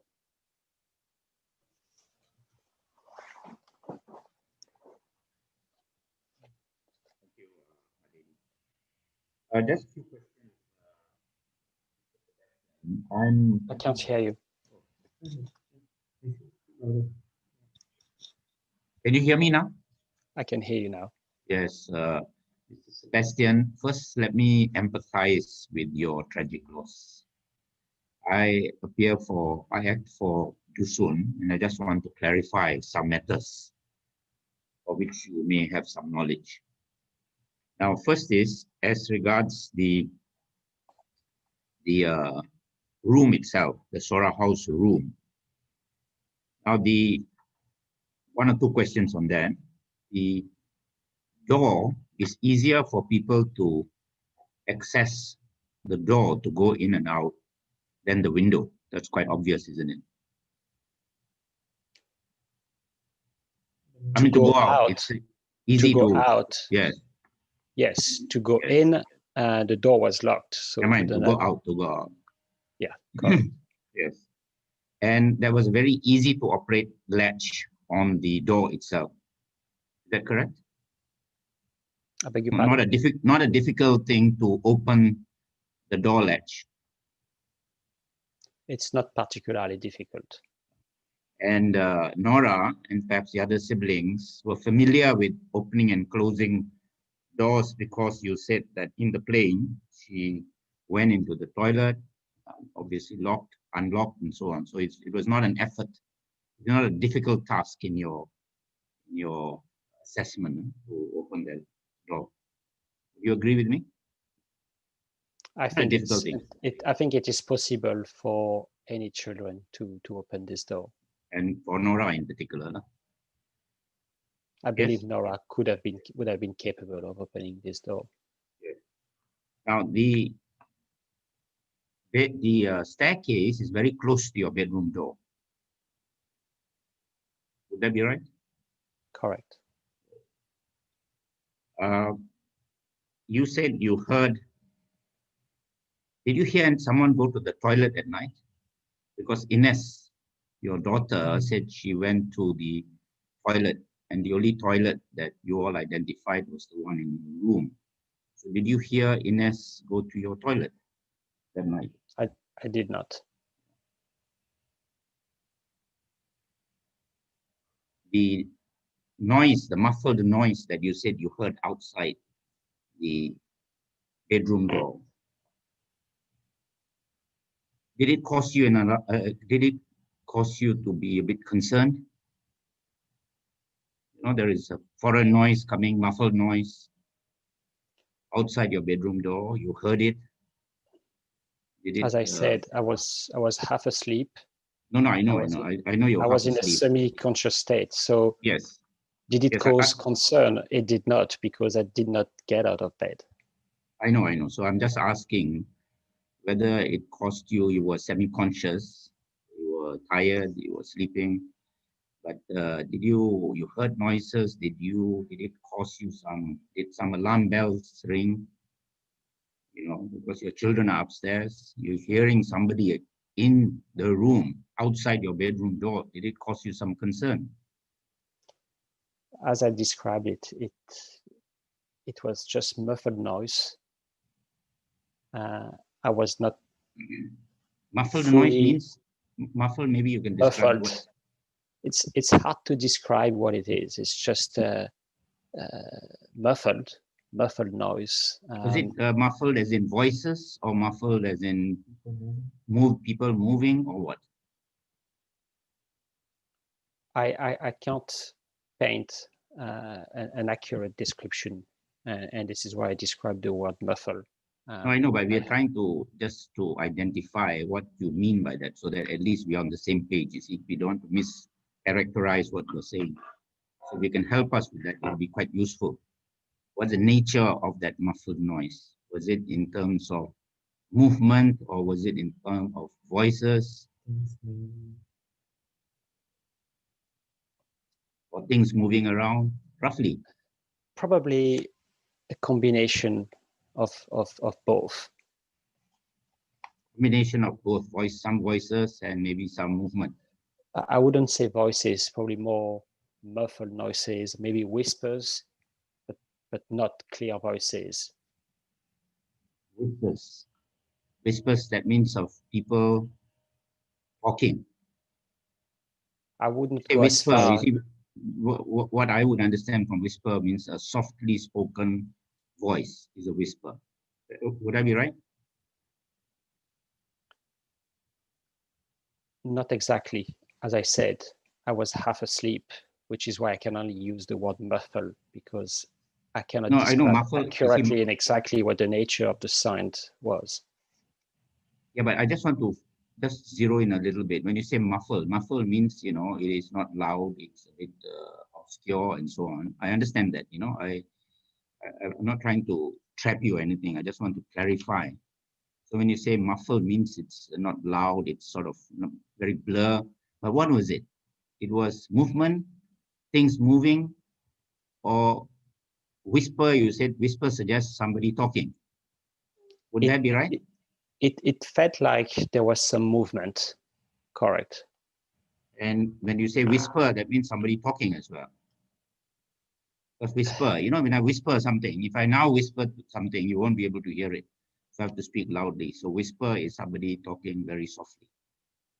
Would that be right? But that's the nature of muffle, is you cannot tell exactly what the nature of the sound is. Nature of the what sound is? I cannot. Okay, I did hear muffled noise, but I'm not capable of giving you an accurate description of what that muffled noise was. We leave it at that, because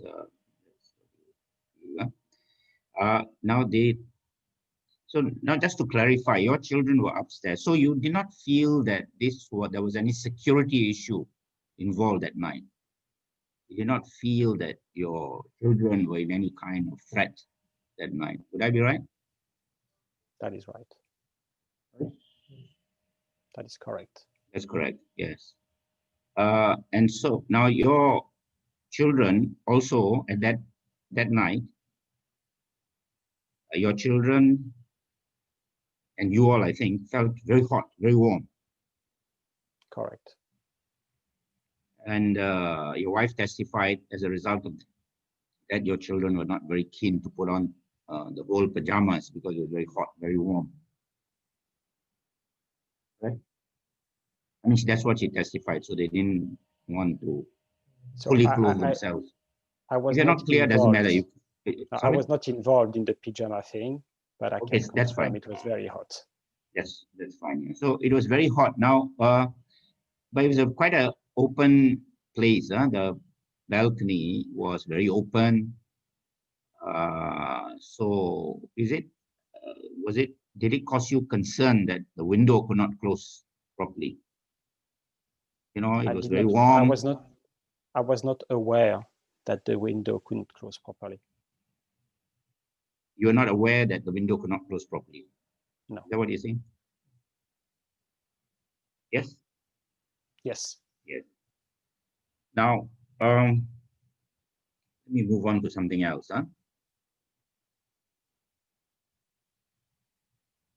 When you did not report the fact that there was a broken fence when you went for that walk alone, did that cause you any concern? From the security point of view, did you feel, oh, this makes it very insecure, this place? No? That was not my initial reaction. Yes. This was a jungle resort, right? You knew when you booked that this is a jungle resort. That means it's bordering, it's well within the jungle. That's the attraction of this nature resort. Would I be right? That is correct. You also knew that when you booked the walk, the 6-hour walk, that it would be a jungle walk. It's not a walk like in the botanical gardens or, you know, everything's laid out neatly. Is that correct? That is correct. And that's why we had booked a guide to take us to this walk. That's right. And the whole family, including Nora, you felt would be able to manage that walk? According to the website. No, according to you, when you felt that, no, but we did check that the jungle walk was suitable for children. Yes. And because it was suitable for children, I assume Nora should be able to do it with our help. Yes, and when Nora did together with the family, when you did your internal walk within the perimeters of Dusun, the resort, she managed to she was capable of doing that walk. Well, she actually fell and hurt her right hip and bruised her right leg. So subsequently to the fall, Maeve held her hand. I know, but she was capable of doing the walk. Your own assessment, give me your own frank assessment. Do you think she was then capable of doing that walk, including the 6-hour walk? I don't know. We didn't do that walk, so I can't tell. Yeah, but as a father, you are concerned. You know, can my child? So we walk regularly. We've done walks in previous holidays. This walk was deemed suitable for children. Therefore, we believe Nora should be capable of doing that walk as a family, with the family. Okay, that's fine. Now, can the witness be shown EI9, please? Rajakasa, EI9.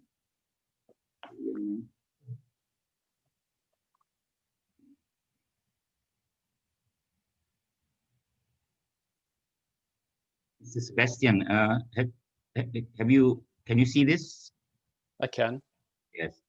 So the walk, as you indicated, you can see the word Dusun walk, which is right at the top. So we embarked on this Dusun walk, and what we heard yesterday was that you all did the Dusun walk and did it right up to the deer park. And then after that, your wife suggested yesterday that from G, then you walk straight back to Sura. Can you see from G to A? That is correct. G to A, there's no real pathway. Am I right? I can't remember if there are no real pathways. What I know is during that walk, the walk is not entirely paved, and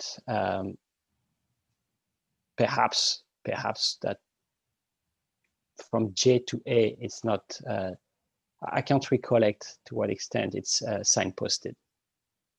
What extent it is what? Sorry, I did not get it. Yeah, in fact, I would like to suggest to you, I've done the walk. G to A is fairly up and down. Eh? It's not a nice, clear pathway. Not a flat area, it's an up and down pathway. Would I be right? It's probably right. Now, and Nora had no difficulty with that, huh? No, I Nora assume had that- difficulties. As I said, Nora fell. No, I and know hurt she fell, herself. but they So walked back. she was accompanied by her mother. I know, Her but mother was holding her hand, and slowly we made it back to the chalet. so she had no difficulty holding your mother's hand, holding your wife's hand, sorry, to walk back from G to A together with the rest of the family. Am I right? No, that's not right. It was actually, she was actually in some pain after the walk, and we slowly made it back safely to the chalet. Yeah, and that included Nora, of course. You know, she walked back Of course. together with the wife, yes, and you yourself. Now, just a few questions. Huh?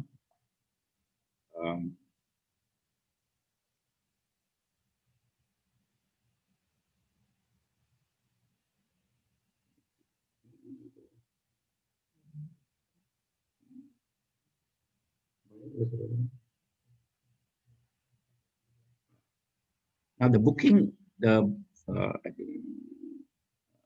just one or two other points that are very small points that I just want to let you know. Is that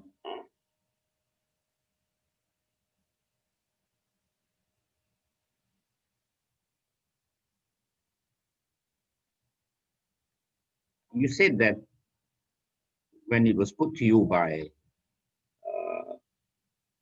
my learned friend, Miss Louise Azmi, yeah? You said that if Nora realized she was outside, she would immediately freeze and call for help. You said that, right? She would freeze, absolutely. And call for help, huh? Is that correct? She would call for mommy and daddy. Yes, I know that. Sorry, that's she'll call for. So if she confronted some danger, that would be her normal reaction. She'll freeze and call for help, huh? Call for mommy or daddy, you know, or both. Nora was fully aware of her own limitation and her handicap. She knew she was a vulnerable child, and her reaction when confronted to something that she was not familiar with was to freeze, look down, and Call for mommy or daddy or both. Yeah. Huh? Yes. One or two.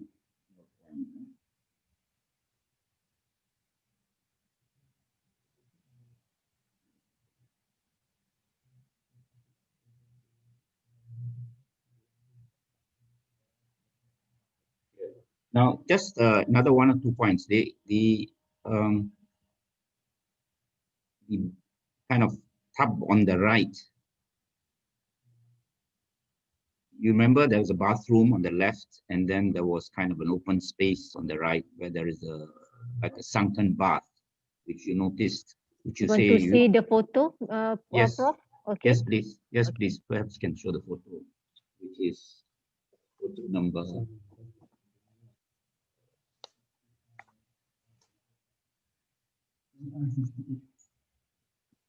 Yes.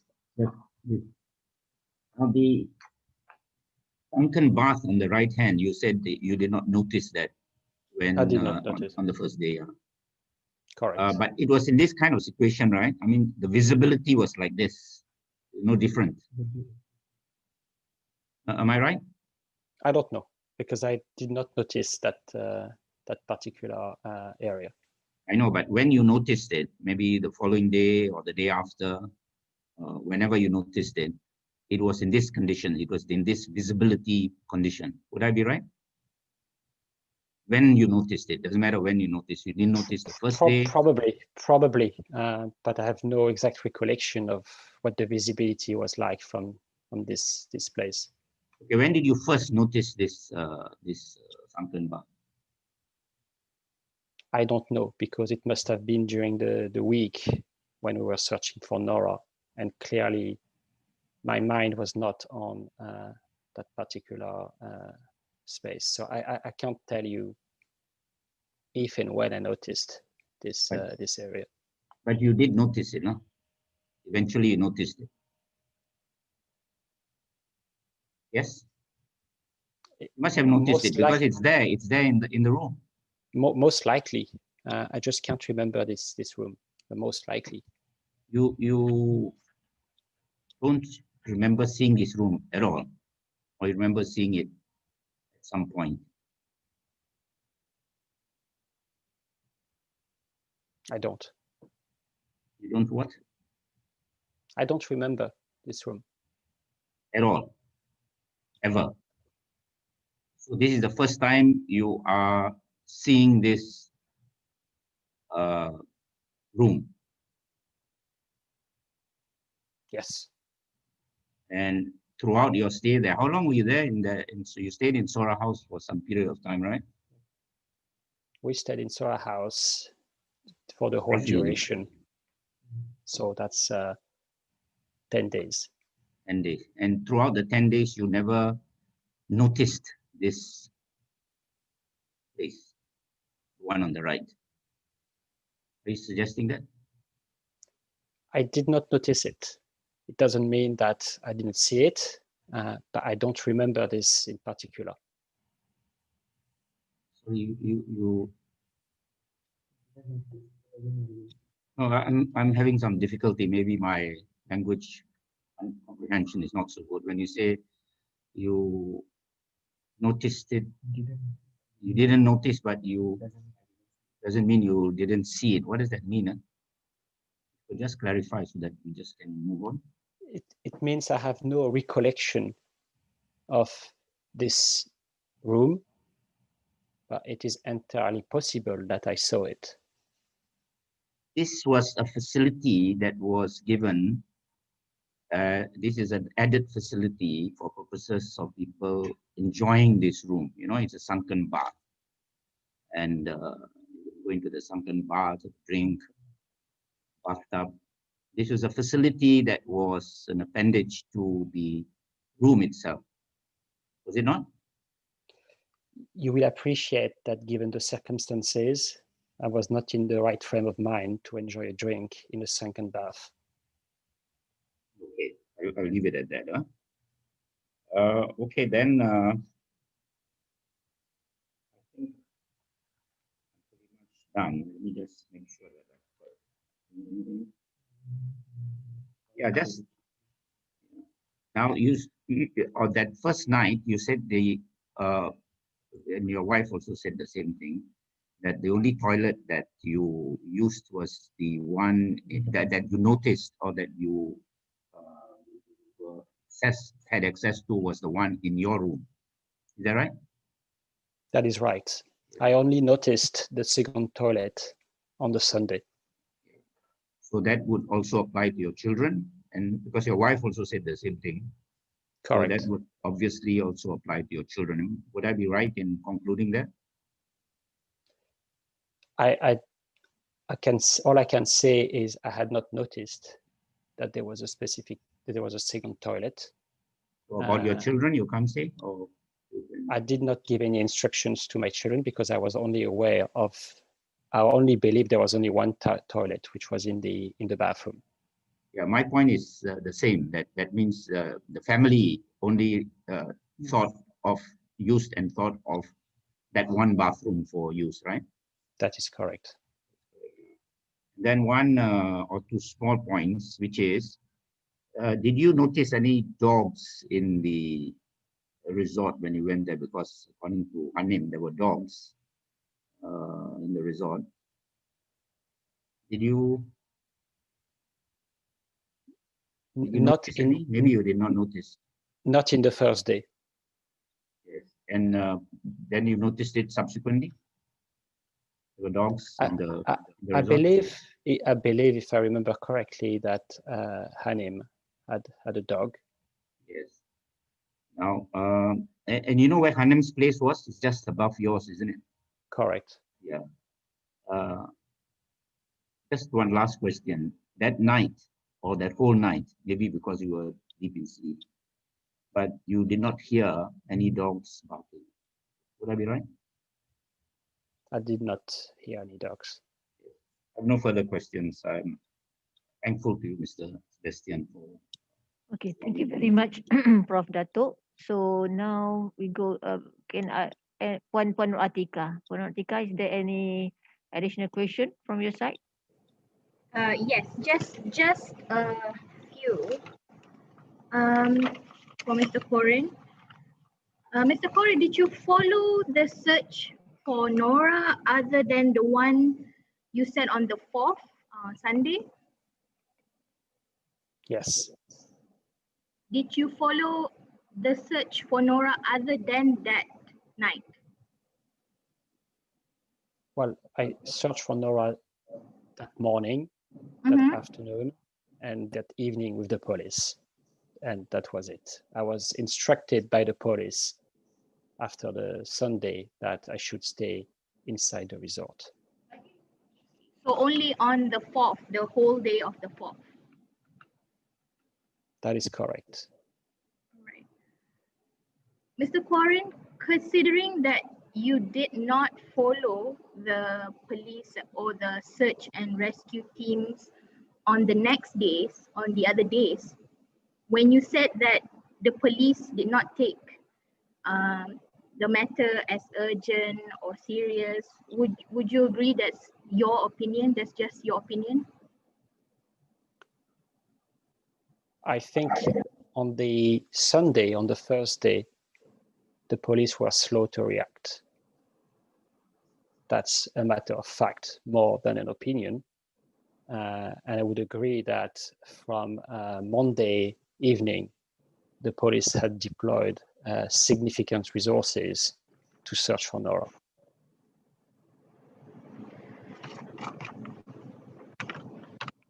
Mr. Quoirin, would you agree that considering all the factors, the new environment, Dusun Resort's layout, Nora's possible jet lag and condition, it would have been better for her to have slept with an adult supervision with one of either you or your wife? No, Nora, throughout her life, shared her bedroom with her sister. So she was very familiar with sharing, with staying with her sister, and we believe that was sufficient. And also, would it be possible that at night when you said you heard sounds, voices, would it be possible that it is Nora calling for someone? I don't believe so. The parental instinct would have recognized Nora's voice if she had been calling for us. Sorry, I didn't get the last part. Can you repeat that answer? I believe that as a parent, Mm-hmm. instinctively, I would have recognized Nora's voice immediately had she called for us. I think that's all from me, Puan. Thank you, Mr. Quoirin. Okay. There any other questions? No. Okay.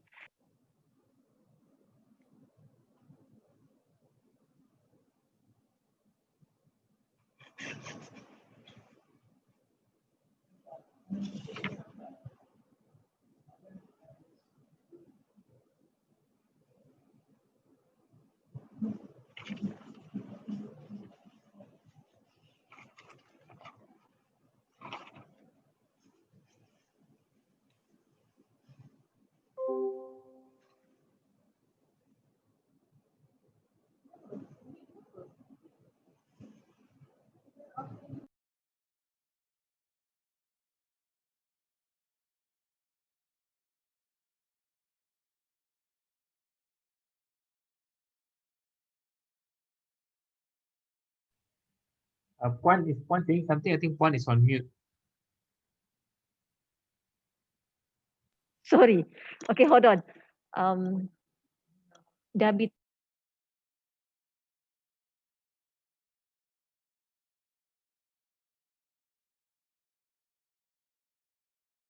I'm waiting a cue from BTM from PO. Oh,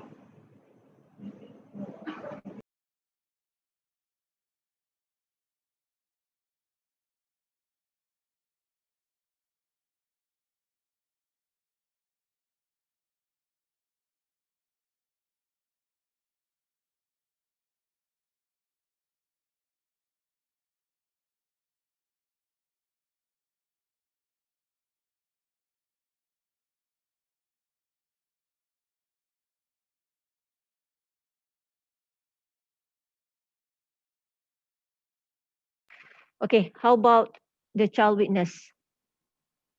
Mr. Saktivel. Luis, mute you apa ni? You are on. Oh, sorry, Okay. Puan. Are we Okay. going to start immediately with the child? No. We have to take some break. Yeah, so About maybe half an hour. Yeah, 2 or 2:30 should be fine. Okay. And we just want an assurance that, I mean, it's not live fed. That's all. Okay, can we start at 2:30? That'd be fine. Okay. Prof. Dato Alif, is it okay 2:30?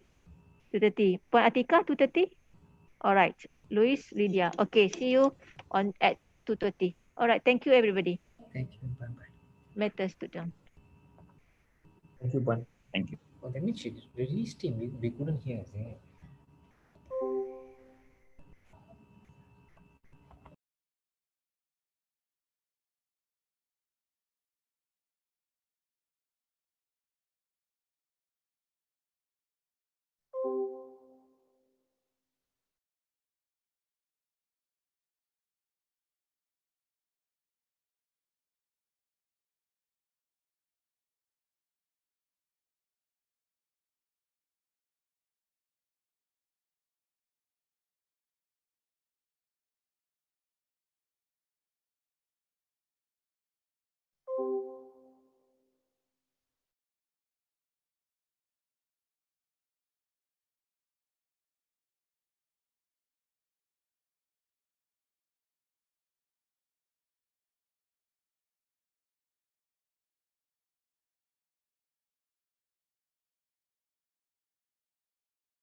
Kita tak on video lagi. Pihak DPP boleh on video. Okey, siapa lagi? Nampak ke? Okey, nampak. Okay, Puan. boleh on live. Okey. Ready.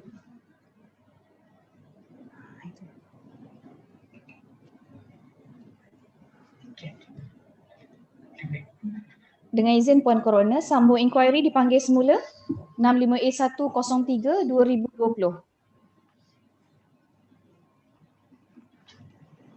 Dengan izin Puan. Pihak yang sama Puan seperti tadi. Okay, petang ni kita akan proceed. Puan teruskan Puan dengan saksi Puan, mic.